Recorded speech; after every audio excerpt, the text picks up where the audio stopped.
Hello guys, welcome to drone academy. நம்ம இன்னைக்கு இந்த வீடியோ பதிவில் இந்திய பொருளாதாரம் விடுதலைக்கு முன்னரும் பின்னரும் என்ற ஒரு பாடத்தை கதை வடிவில் உங்களுக்கு ஃபேக்டை ஞாபகம் வச்சுக்கிற மாதிரி நான் சொல்லி தரேங்க. அழகா கதையை மட்டும் கேட்டுட்டு வாங்க, உங்களுக்கு இந்த லெசன் ஈஸியா புரிஞ்சிடும்ன்றதை சொல்லிடலாம் பாருங்க. ஸோ விடுதலைக்கு இந்தியா கொடுத்த மதிப்புன்னு பார்த்தீங்கன்னா பொருளாதாரம் தாங்க.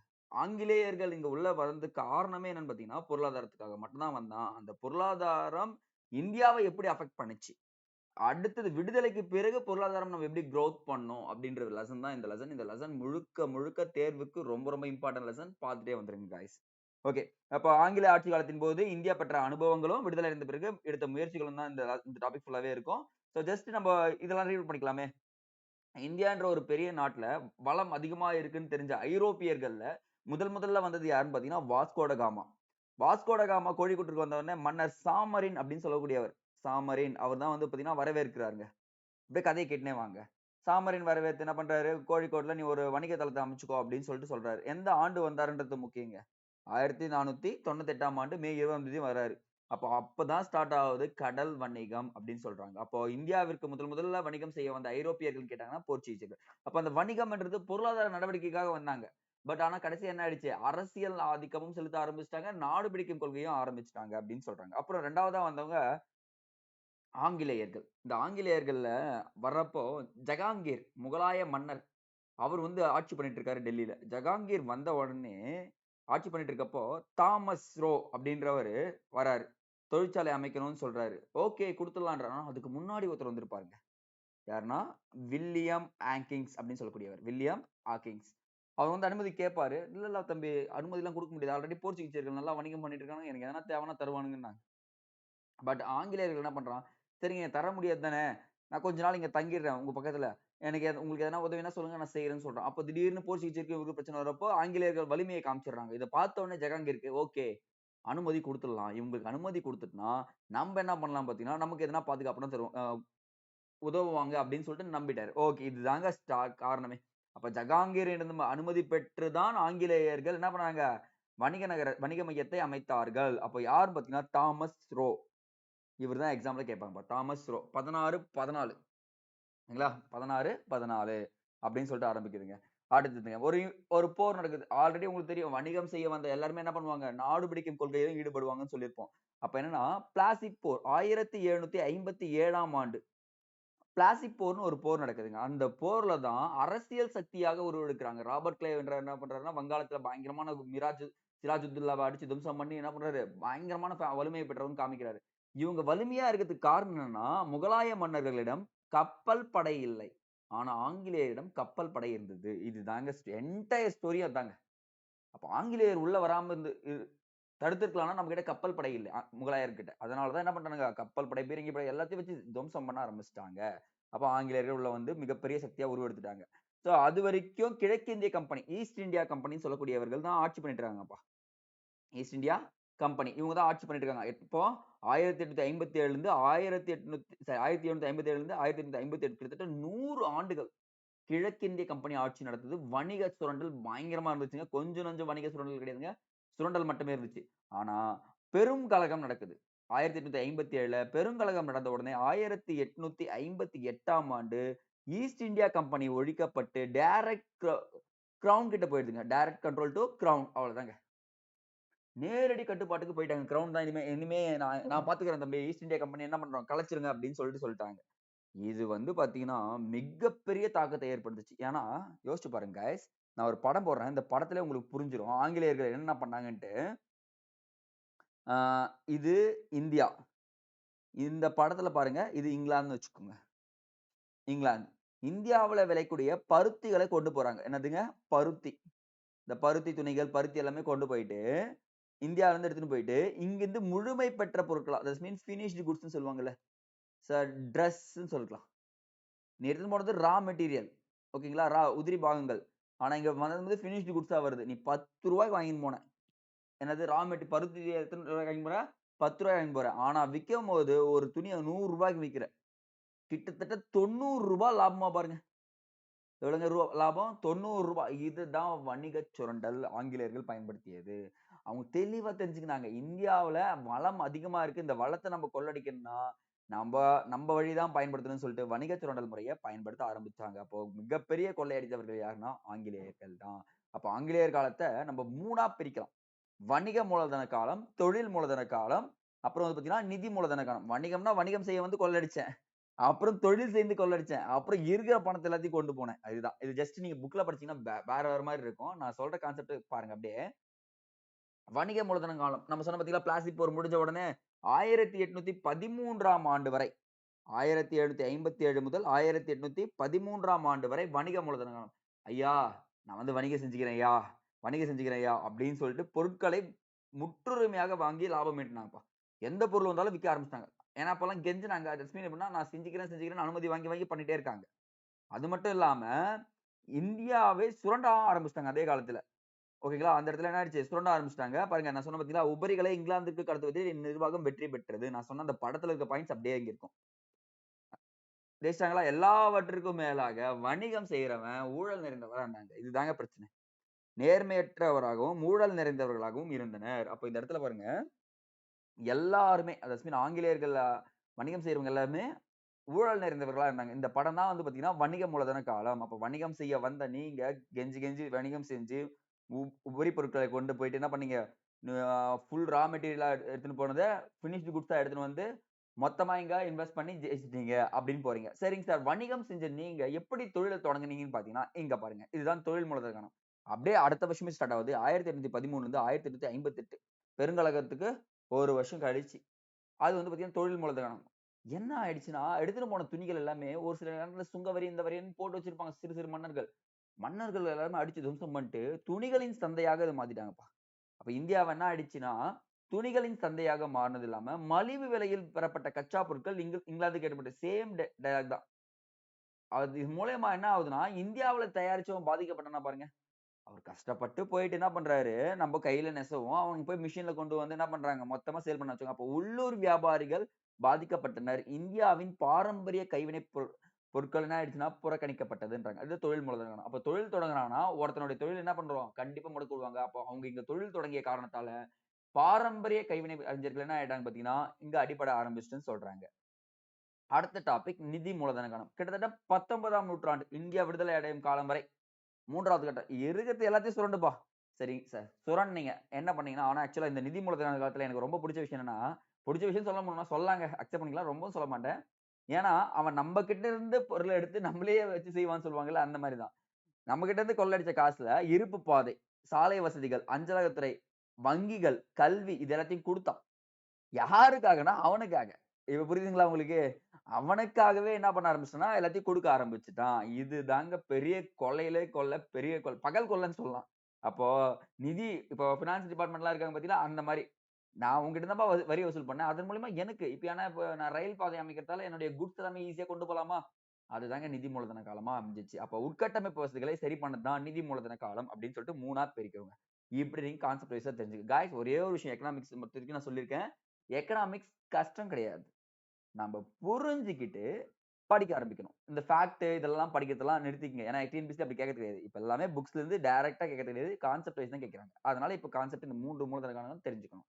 சரிங்க சார். இந்த 3 மூலதன காலங்கள்ல யாரு சார் ரொம்ப பாதிக்கப்பட்டார்ன்னா, இங்க கவனிங்கப்பா. ஒரு அரசனானவனுக்கு என்ன அதிகமா நல்லா பயன்படும்னா, அந்த பாட்டு பாடி பரிசில் பெறுபவர். பாணப்பட்ட ஹோனாண்டின்னு சொல்லிட்டு இம்சை அரசன் பார்த்திருப்பீங்க. அந்த மாரி தாங்க. கைவினை அறிஞர்கள். என்ன வந்து நீ பாட்டு பாடி என்ன புகழ்ந்து பேசினா, நான் உனக்கு என்ன பண்ணுவேன்? நிலத்தையோ, மானியமோ குடுத்துர்றேன்னு சொல்லிட்டு சொல்லுவாங்க. அதே மாரி இந்த கைவினை அறிஞர்கள் எதனா செஞ்சுட்டாங்கன்னா, பட்டால நொய்யப்பட்டதோ, இல்ல சிலை செஞ்சிருந்தாலோ, அது பயங்கரமான விலைக்கு போகும். ஆனா பிரிட்டிஷ்காரன் வந்தோனே, அது மொத்தமா என்ன ஆயிடுச்சுன்னு பார்த்தீங்கன்னா, அடிச்சு உடைக்க ஆரம்பிச்சுட்டான். முக்கியமா பாருங்க, சுங்க வரி கொள்கையை அதிகப்படுத்துனாங்க. பிரிட்டிஷ். ஏன்னா பிரிட்டிஷ் ஆட்சி காலத்துல இந்த கஸ்டம்ஸ் டாக்ஸ்ன்னு சொல்லுவாங்க. அது எல்லாமே அதிகமாயிடுச்சு. இதனால நவாப் ஆட்சி முடிஞ்ச உடனே, இவங்களுடைய நிலை பரிதாபமா போச்சுங்க. யாருடைய நிலை? கைவினை அறிஞர்களுடைய நிலை ரொம்ப பரிதாபமா போச்சு.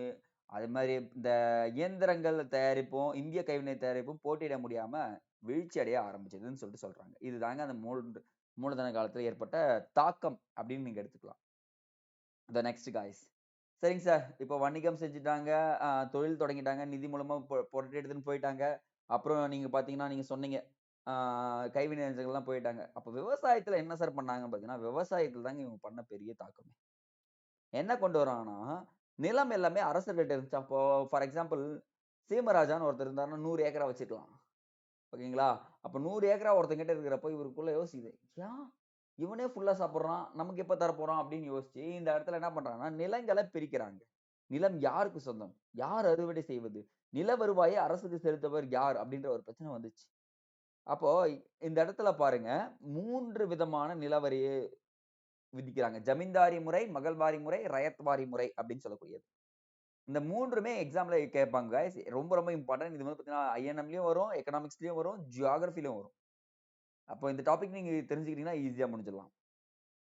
ஜமீன்தார் கார்ல தான் போவார். ஜமீன்தார் முறை. ஜமீன்தார் என்ன பண்றாரு? கார்ல போறாரு. காரன் வாலிஸ் என்ற பிரபு தான் ஸ்டார்ட் பண்ணாரு. 1793ஆம் ஆண்டு. இப்போ விவசாயம் பண்றவன் ஜமீன்தார் கிட்ட தான் என்ன பண்ணணும் எடுத்துன்னு போயிட்டு வரிய குடுக்குற மாரி இருக்கு. அப்ப பாருங்க, இதுல யார் அதிகமா லாபம் பெறுவாங்க? ஜமீன்தார் தான் லாபம் பெறுவான். ஏன்னா விவசாயி விவசாயம் பண்றான். அரசாங்கம் இருக்கு. இங்க பிரிட்டிஷ் இருக்கான். பிரிட்டிஷ்க்கு டைரக்ட்டா செலுத்த மாட்டாங்க. ஜமீன்தார் குடுப்பாங்க. ஜமீன்தார் என்ன பண்ணுவான்? ஐயா எத்தன மூட்டை வந்துச்சுன்னு பார்த்தா, ஐயா 2 மூட்டை தான் வந்துச்சு. அடப்பாவி விவசாயி நினைப்பான். நான் 100 மூட்டை குடுத்தேனேப்பா. 98 மூட்டை யார் வச்சுக்கிறாங்க? ஜமீன்தார் வச்சுக்கிறாங்க. அப்ப ஜமீன்தார் என்ன ஆகுறான்னு பார்த்தீங்கன்னா, அதிக பணக்காரனா ஆயிட்டு இருக்கான். இதுதான் இங்க சொல்றாங்களே. அப்ப ஜமீன்தாரி முறை வந்து பார்த்தீங்கன்னா, ஜமீன்தார்கள் அதிகமா இருந்தாங்க. இந்த கார்ல போறவன் தான் காரன் வாலிஸ் அப்படின்னு தெரிஞ்சுக்க போதும். அப்ப பாருங்க வசூலிக்கப்பட்ட வருவாயில் 11ல் 10 பங்கு அரசுக்கு செலுத்த வேண்டும் சொல்லிறாங்க. இதுவே பெரிய கொள்ள. மீதி தொகையை ஜமீன்தார் குடுக்கணும். ஆனா ஜமீன்தார்கள் இந்த இடத்துல ஏமாத்துனாங்கன்னு சொல்லிட்டு காரன் வாலிஸே சொல்லிடுவாரு. சரிங்களா? 2வதுங்க. மகள்வாரி முறை அல்லது இது மகள்வாரி முறைன்னு ஞாபகம் வரணும்னா, வில்லியம் பெண்டிங். மகளுக்கு எப்பவுமே வில்லனா இருப்பவரு வில்லன் தான் பிடிக்கும். அப்ப மகள் மாதிரினா வில்லியம் பெண்டிங் ஞாபகம் வச்சுங்க. William Bentinck. ஓகேங்களா? இவர் தான் மகள காப்பாத்துனார். ஃபார் எக்ஸாம்பிள் வில்லியம் பெண்டிங் தான் சதிய ஒழிச்சார். சதி எனும் உடன்கட்டை ஏறும் பழக்கத்தை ஒழித்தவர் யாருன்னா, வில்லியம் பெண்டிங். அப்ப இந்த இடத்துல பாருங்க, மகள்வாரி முறையை அறிமுகம் செய்தவர் வில்லியம் பெண்டிங் ஞாபகம் வச்சுங்க. இம்முறை அறிமுகப்படுத்தப்பட்ட இடங்கள் ரொம்ப ரொம்ப முக்கியங்க. பஞ்சாப் வரை விரிவுபடுவது. மத்திய பிரதேசத்திலிருந்து பஞ்சாப் வரை. ஆனா இதுல ஒரு ட்விஸ்ட் வச்சாங்க பாருங்க. கிராம மக்களான நில சொந்தக்காரர்கள் இருந்து நிர்வாகம் செய்தாங்க. ஒரு குழு அமைச்சுட்டாங்க. அந்த குழு என்ன பண்ணலாம் நிர்வாகம் பண்ணு. இந்த ஜமீன்தார் கிட்ட குடுக்காத, நிலப்பிரபுக்கள் கிட்ட குடுக்காத அப்படின்னு சொல்ல ஆரம்பிச்சுட்டாங்க. அப்போ அந்த குழுவினர் நிலத்தின் உ அ உழு உழவர்களிடமிருந்து பிரித்துக் கொடுத்து அவர்களிடமிருந்து வருவாயை பெற்றனர். ஒரு குழு போயிடும். அந்த குழு என்ன பண்ணும்? அந்த விவசாயி கிட்ட இருந்து என்ன பண்ணும்? காசு வாங்கிட்டு வரும். இதன் மூலியமா கொஞ்சம் நம்பிக்கையா இருந்துச்சு. பிரிட்டிஷ் கவர்ன்மென்ட்க்கு. ஓகே நம்ம கொஞ்சம் நம்புற மாரி தான் இருக்கு. நம்ம இது கொஞ்சம் அக்செப்ட் பண்ணிக்கலாம் அப்படின்னு சொல்லிட்டு இதுவும் வாழ ஆரம்பிச்சுட்டாங்க காய்ஸ். நெக்ஸ்ட் ரயத் வாரி முறை. ரயத் அப்படின்னாலே தாமஸ். ரயில்ல தான் நான் போவேன். தாமஸ் நீ எந்த வண்டியில போவ? ரயில்ல தான்பா போவேன். அதான் ரயத் வாரி முறைன்னு சொல்லுவாங்க. இந்த ரயத் வாரி முறை தமிழ்நாட்டில் அறிமுகம் செய்யப்படுது. ரொம்ப ரொம்ப இம்பார்ட்டன்ட்ங்க. ஏன்னா தமிழ்நாட்டுல என்னன்னா ரயத் வாரி முறை அப்படின்றது கேட்பாங்கப்பா. அது மட்டும் இல்லாம குஜராத், அஸ்ஸாம், மகாராஷ்டிரா, கூர்க், பஞ்சாப், மத்திய பிரதேசம் ஆகிய இடங்கள்லயும் இது என்னாச்சு விரிவுபடுத்தப்பட்டது. இங்க ஒரு விஷயம் வைக்கிறாங்க பாருங்க காய்ஸ். நிலத்தை சொந்தம் கொண்டாடும் உரிமை, நிலத்திற்கான கட்டுப்பாடும் நில உரிமையாளர்களிடமே இருந்துச்சு. உழுபவர்களுக்கே நிலம் சொந்தம் அப்படின்னு சொல்லிட்டாங்க. அப்ப என்ன பண்றாங்கன்னா, நீ வந்து இந்த இடைத்தரகர்களும் வேண்டாம், ஜமீன்தாரும் வேண்டாம், இந்த குழுக்களும் வேண்டாம். நீ என்ன விளைவிக்கிறோ அத எடுத்துட்டு வந்து யார்கிட்ட குடுத்துரு? டைரக்ட்டா அரசு கிட்ட குடுத்துரு அப்படின்னு சொல்றாங்க. இதன் மூலியமா விவசாயிகள் ரொம்ப சந்தோஷம் அடைந்தாங்க. ஆனா அதுவும் ஒரு பெரிய கொள்ள தான். நீ பாருங்களேன் இது யோசிச்சு பாருங்க காய்ஸ். ரைட் வரி முறைன்னு சொல்லிட்டு நீ டைரக்ட்டா எடுத்து வந்து குடுத்துருன்றாங்க. அதுவும் ஒரு பெரிய கொள்ளையா தான் இருந்துச்சு. மொத்தம் நீ வந்து கொள்ள அடிப்பேன். ஃபர்ஸ்ட் இடைத்தரகர வச்சு கொள்ள அடிச்சேன். அது அவன் பாதி எடுத்துக்கிட்டான். அப்ப நில குழுக்கள வச்சு கொள்ள அடிச்சேன். அவனும் என்ன பண்ணாங்க ஏமாத்த ஆரம்பிச்சுட்டாங்க. கடைசியா நீயே நேரா குடுத்துற. எப்படி இருந்தாலும் நான் கொள்ள தான் அடிக்க போறேன் அப்படின்னு சொல்லிட்டு அடிக்க ஆரம்பிச்சாங்க. அப்பதான் ஆனா இந்த நில வருவாய் மூலமா ஒருத்தர்கிட்டயே சொத்து குவிக்கப்படுவது குறைக்கப்பட்டதுங்க. இங்கிருந்து தான் ஸ்டார்ட் ஆகுது. அந்த லேண்ட் ரிஃபார்ம் ஆக்ட் அப்படின்னு சொல்லக்கூடியது எல்லாமே இங்கிருந்து தான் நமக்கு தெரியவே ஆரம்பிக்கும்னு சொல்லிட்டு சொல்றோம். Okay guys. இதுவரைக்கும் பார்த்தீங்கன்னா பாருங்க, வணிக மூலதன காலம், தொழில் மூலதன காலம், நிதி மூலதன காலம், அடுத்து வந்து பார்த்தீங்கன்னா வருவாய் முறைகள் அப்படின்னு சொல்லிட்டோம். நெக்ஸ்ட்ங்க. ஸோ 19ஆம் நூற்றாண்டில் தொழில் வளர்ச்சி பார்த்தீங்கன்னா, கண்டிப்பா நல்லா இருந்துச்சு. ஏன்னா, ஆங்கிலேயர் முதலீட்டாளர்கள் தங்கள் பெற்ற அனுபவங்கள் அடிப்படையில் பல முன்னோடி தொழில் நிறுவனங்களை இந்தியாவில் ஆரம்பிச்சுட்டாங்க. எக்கச்சக்கமான தொழில் பூங்காக்கள் வந்துச்சுங்க. ஓகேங்களா? அப்ப பாருங்க இந்த இடத்துல 19ஆம் நூற்றாண்டின் இறுதியில் கிட்டத்தட்ட 36 சணல் ஆலைகளும், 194 பருத்தி ஆலைகளும் அதிக எண்ணிக்கையில் பூங்காக்களும் இருந்தது. நிலக்கரி உற்பத்தி கிட்டத்தட்ட ஆண்டுக்கு 6 மில்லியன் டன்களாக உயர்ந்ததுன்னு சொல்றாங்க. பர் இயர்க்கே எத்தன மில்லியன் டன்னா? 6 மில்லியன் டன் உயர்ந்துச்சுன்னு சொல்லிட்டு சொல்றாங்க 19ஆம் நூற்றாண்டுல. சரிங்க சார். அதே 20ஆம் நூற்றாண்டின் முற்பகுதியில் சுதேசி இயக்கம் ஸ்டார்ட் ஆகும். 905 ஞாபகம் இருக்குங்களா? சுதேசி இயக்கம். ஸ்டார்ட் ஆகும். அப்போ இந்திய தொழில் மயமாதலை ஊக்குவிக்க ஆரம்பிச்சுட்டாங்க. முதல் உலகப் போர் நடந்த உடனே என்ன ஆயிடுச்சுன்னா, இந்தியாவுல உற்பத்தி பண்ணுங்க அப்படின்னு சொல்லிட்டு சொல்ல ஆரம்பிக்கிறாங்க. ஸோ அது மட்டும் இல்லாம இரும்பு, எஃகு, பருத்தி நெசவாலைகள், சணல், தீப்பெட்டி, சர்க்கரை, காகிதம் இது எல்லாமே என்ன ஆயிடுச்சுன்னு பார்த்தீங்கன்னா, அயல்நாட்டு போட்டியிலிருந்து பாதுகாக்கும் திட்டமும் கொண்டு வரப்பட்டது. ஏன்னா, சார் நீங்க தொடங்குங்க. ஆனா உள்நாட்டு தொழில பாதிக்காத மாரி ஒரு விஷயத்த தொடங்குங்க அப்படின்னு சொல்லிட்டு இங்க சொல்ல ஆரம்பிச்சுட்டாங்க. ஆரம்பத்துல ஆங்கில அரசு இந்திய பொருட்களை பொருளாதாரத்தை மூலப்பொருட்கள் உருவாக்க மாற்றி தங்கள் நாட்டின் இதோ பாருங்க இது அப்படியே அந்த படம் நீங்க பார்த்தீங்கனாலே இது தெரிஞ்சுரும். அந்த ஒரு படம் தான் பேஸ்.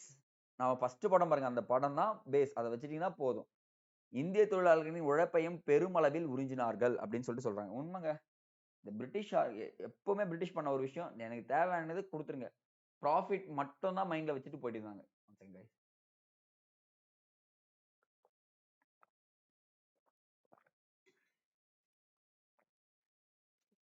நெக்ஸ்ட்ங்க.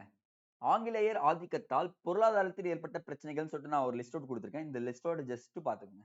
நெறைய பிரச்சனை தான். ஜஸ்ட் நீங்க ரீட் பண்ணாலே இதெல்லாம் புரிஞ்சிரும். நம்ம எக்ஸாம் பாயிண்ட் ஆஃப் வியூல நான் சொல்றேன். ஆனா மஸ்ட் ரீட்.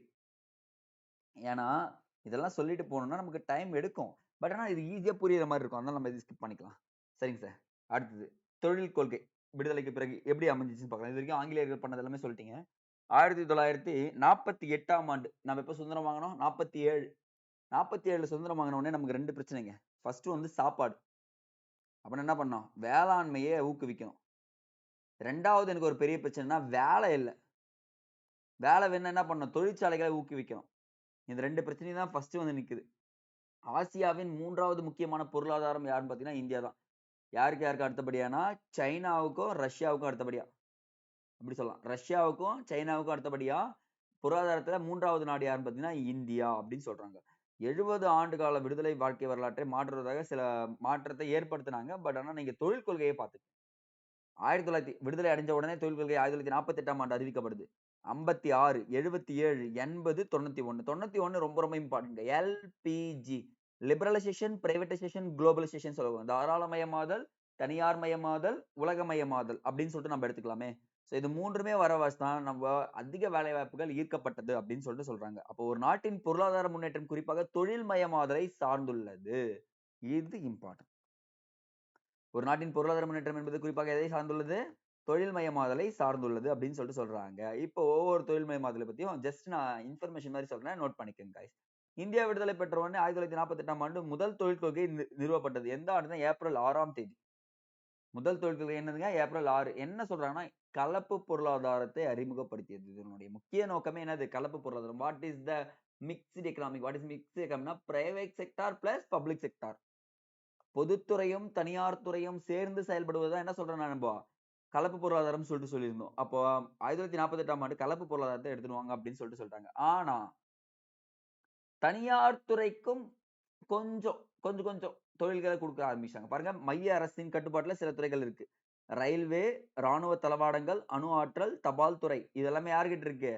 நான் பொதுத்துறை கிட்ட வச்சுக்கிறேன் அப்படின்றாங்க. மாநில அரசு கிட்ட குடுக்குறாங்க. இயற்கை வளங்கள், நிலக்கரி, எஃகு, விமான உதிரி பாகங்கள் தயாரிப்பு, எண்ணெய்ன்னு சொல்லிட்டு குடுத்துடுறாங்க. இவங்கலாம் யார் வச்சுக்கணும்? மாநில அரசு இயக்கணும் அப்படின்றாங்க. தனியார் துறை கிட்ட குடுக்குறாங்க. இது 2ல உள்ளடங்காத ஏனைய தொழில்கள் இருந்தா நீ வச்சுக்கோ. அப்ப இது 2மே என்ன பண்ணக்கூடாது நீங்க? தனியார் துறை கிட்ட வரக்கூடாது அப்படின்னு சொல்லிட்டாங்க. அப்போ எக்ஸாம்ல கேட்டாங்கன்னா, ஃபர்ஸ்ட் தொழில் கொள்கையில தனியார் துறைக்கு அதிகமா குடுக்கல. ஆனா என்ன பண்றாங்கன்னா, கூட்டுறவு அமைப்புகளில் ஈடுபடலாம் அப்படின்ட்டாங்க. நீ வந்தோம்னா கவர்ன்மெண்ட் கூட போய் சேர்ந்துக்கிட்டு, அவங்க கிட்ட இருந்து கொஞ்சம் ஃபண்ட் வாங்கி நீ பண்ணிக்கலாம். இல்ல நீ அவங்களுக்கு ஃபண்ட் குடுக்கலாம் அப்படின்னு சொல்ல ஆரம்பிச்சுட்டாங்க. அப்ப முதல் தொழில் கொள்கையில 4 வகைகளாக பிரிக்கப்பட்டதுங்க. ஃபர்ஸ்ட் பொதுத்துறை. 2வது பொதுத்துறையும், தனியார் துறையும் முக்கியமான தொழில்கள். 3வது கட்டுப்படுத்தப்பட்ட தனியார் துறை. அடுத்தது 4வது பாருங்க, தனியார் துறையும், கூட்டுறவு நிறுவனங்களும். அவ்வளவுதாங்க. தனியார் துறையும், கூட்டுறவு நிறுவனங்கள். இது 4த்தையும் பிரிச்சு அழகா குடுத்துட்டாங்க. அது மட்டும் இல்லாம குடிசை தொழில்களையும், சிறிய அளவிலான தொழில்களையும் பாதுகாக்க முயற்சி மேற்கொண்டது. இவங்களும் குடிசை தொழில்கள்னா, அப்போ காந்திய பொருளாதாரத்துக்கே போயிட ஆரம்பிச்சுட்டாங்க. மத்திய, மாநில அரசுகள் இது பண்ணாங்கன்னு சொல்லிட்டு சொல்றாங்க. ஃபர்ஸ்ட் தொழில் கொள்கை ஆரம்பிச்சுங்க. எதுக்கு நோக்கமா இருந்துச்சுன்னா, கலப்பு பொருளாதாரத்தை அறிமுகப்படுத்தியதுதான் சொல்லிட்டு சொல்றாங்கப்பா. 2வது தொழில் கொள்கை. கிட்டத்தட்ட ஒரு 8 வருஷம் கழிச்சு அகைன் ஓகேங்களா? 56 எட்டா வாழ்க்கைய பிரிச்சுக்குன்னு சொல்லுவாங்கல்ல. அடுத்த 8 வருஷம் கழிச்சு என்ன பண்றாங்கன்னா, 2வது தொழில் கொள்கை இண்டஸ்ட்ரியல் பாலிசி அனௌன்ஸ் பண்றாங்க. இந்த இடத்துல பிசி மகலானோபிஸின் வளர்ச்சி மாதிரியின் அடிப்படையில் அமைக்கப்பட்டது. அப்ப 2வது தொழில் கொள்கை யாருடைய மாதிரியின் அடிப்படையில் அமைக்கப்பட்டதுன்னா, பிசி மஹலானோபிஸ். நீண்ட கால பொருளாதார வளர்ச்சிக்கு கனரக தொழில்கள் முக்கியத்துவம் உணர்த்தியது. அப்படின்னு சொல்றாங்க. இவங்க 3 வழியா பிரிச்சுட்டாங்கப்பா. 17 தொழில்கள் ஒரு பக்கம் பிரிச்சுட்டாங்க. 12 தொழில்கள் குடுத்துட்டாங்க. 17 தொழில்கள் வந்து பார்த்தீங்கன்னா, பொதுத்துறை அ சென்ட்ரல் கவர்ன்மென்ட் கிட்ட இருக்கணும். 12 தொழில்கள் மாநில அரசு கிட்ட இருக்கணும். 3வது பிரிவுகள் என்ன சொன்னோம்னா, பிரைவேட் பிளஸ் கூட்டுறவு. தட்ஸ் மீன் நீ என்ன பண்ணலாம் ஜாயின் பண்ணி பண்ணிக்கோ அப்படின்னு சொல்ற அளவுக்கு சொல்றாங்கப்பா. அப்போ 1956ஆம் ஆண்டு தொழில் தீர்மானக் கொள்கை பொதுத்துறைக்கு முக்கியத்துவம் கொடுத்தது. நல்லா கவனிங்க. ஏன்னா 17 நிறுவனங்கள்.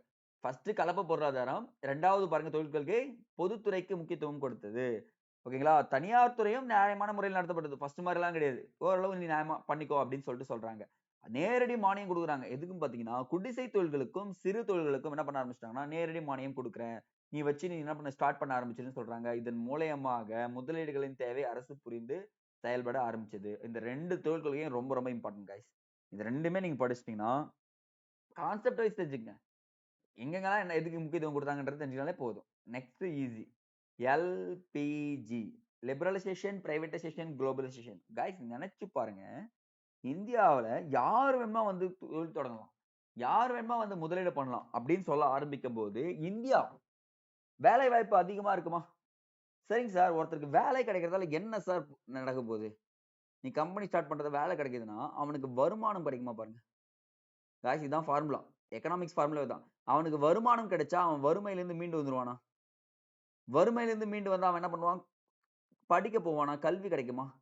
கல்வி கிடைச்சா அவன் என்ன பண்ண போறான்? ஆட்டோமேட்டிக்கா வேலைக்கு போயிடுவானா? இது வந்து பார்த்தீங்கன்னா, செயின் ரியாக்ஷன்ங்க. Natural chain reaction. அப்போ என்னன்னா, முக்கியமான விஷயம் அவனுக்கு தேவையானது ஃபர்ஸ்ட் கல்வி.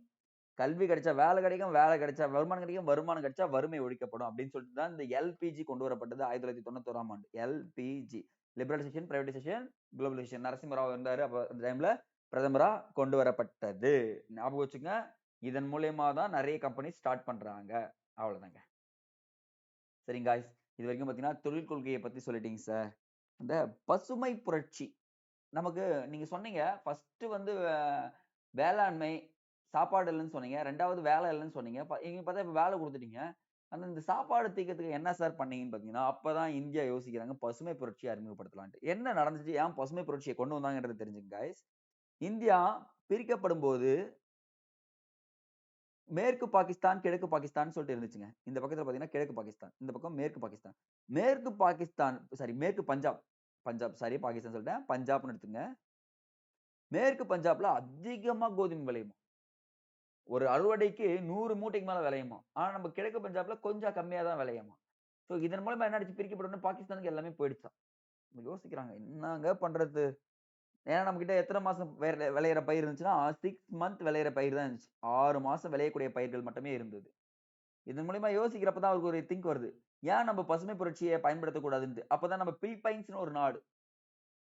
அங்க தான் பார்த்தீங்கன்னா, சர்வதேச நெல் ஆராய்ச்சி நிலையம் இருக்கு. அதே மாதிரி மெக்சிகோ என்ற நாட்ல தான் ஃபர்ஸ்ட் பசுமை புரட்சி அறிமுகம் செய்யப்பட்டது. இங்க எழுதிக்கங்க எக்ஸ்ட்ரா இன்ஃபர்மேஷன்.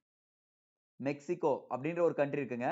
அந்த இடத்துல தான் பசுமை புரட்சி என்ற ஒரு விஷயத்த அ ஆரம்பிக்கிறாங்களே.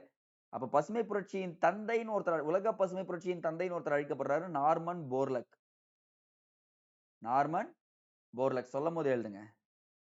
ஓகேங்களா? நார்மன் போர்லக். இவருக்கு தான் வந்து பார்த்தீங்கன்னா, உலக பசுமை புரட்சியின் தந்தை. அப்ப இந்திய பசுமை புரட்சியின் தந்தை என்று அழைக்கப்படுபவர் தான் எம்.எஸ். சுவாமிநாதன். இவர் தாங்க அது. எம்.எஸ். சுவாமிநாதன் என்றால் என்னன்னு அழைக்கப்படுறாரு? இந்திய பசுமை புரட்சியின் தந்தை என அழைக்கப்படுகிறார். சோ இதெல்லாம் எக்ஸ்ட்ரா இன்ஃபர்மேஷன். சரிங்க சார். இவர் என்ன சார் பண்ணாருன்னு பார்த்தீங்கன்னா, இந்த குட்டை ரக நெல் நீங்க 6 மாசம் விளையுது ஒரு நெல்ல, நான் என்ன பண்றேன்னா 3 மாசத்துல விளைய வச்சு அதிக மகசூல் தரக்கூடியதா மாத்துறேன் அப்படின்னு சொல்றாரு. அப்ப போறாருங்க. பிலிப்பைன்ஸ் போயிட்டு, மெக்சிகோ போயிட்டு ரிசர்ச்லாம் பண்ணிட்டு வராரு. ஆரம்ப காலத்துல 1960, 61ல 7 மாவட்டங்களில் வழிநடத்தும் திட்டமாக இந்த தொழில்நுட்பத்தை அறிமுகப்படுத்துறாங்க. ஹை யீல்ட் வெரைட்டீஸ் அப்படின்னு சொல்லக்கூடியவங்க. சரிங்களா? ஹை யீல்ட் வெரைட்டி ப்ரொடியூசர்ன்னு சொல்லுவாங்க. உற்பத்தின்னு சொல்லிட்டு சொல்லலாம்.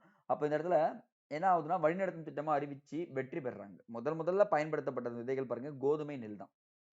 கோதுமையும், நெல்லும். வெற்றிங்க. அபரிவிதமான வெற்றி பசுமை புரட்சியில. அதிக விளைச்சல் குடுத்துச்சு. நெல்லும், கோதுமையும். அப்ப அடுத்ததா பாருங்க மக்காச்சோளம், சோளத்துக்கும் கொண்டு வராங்க.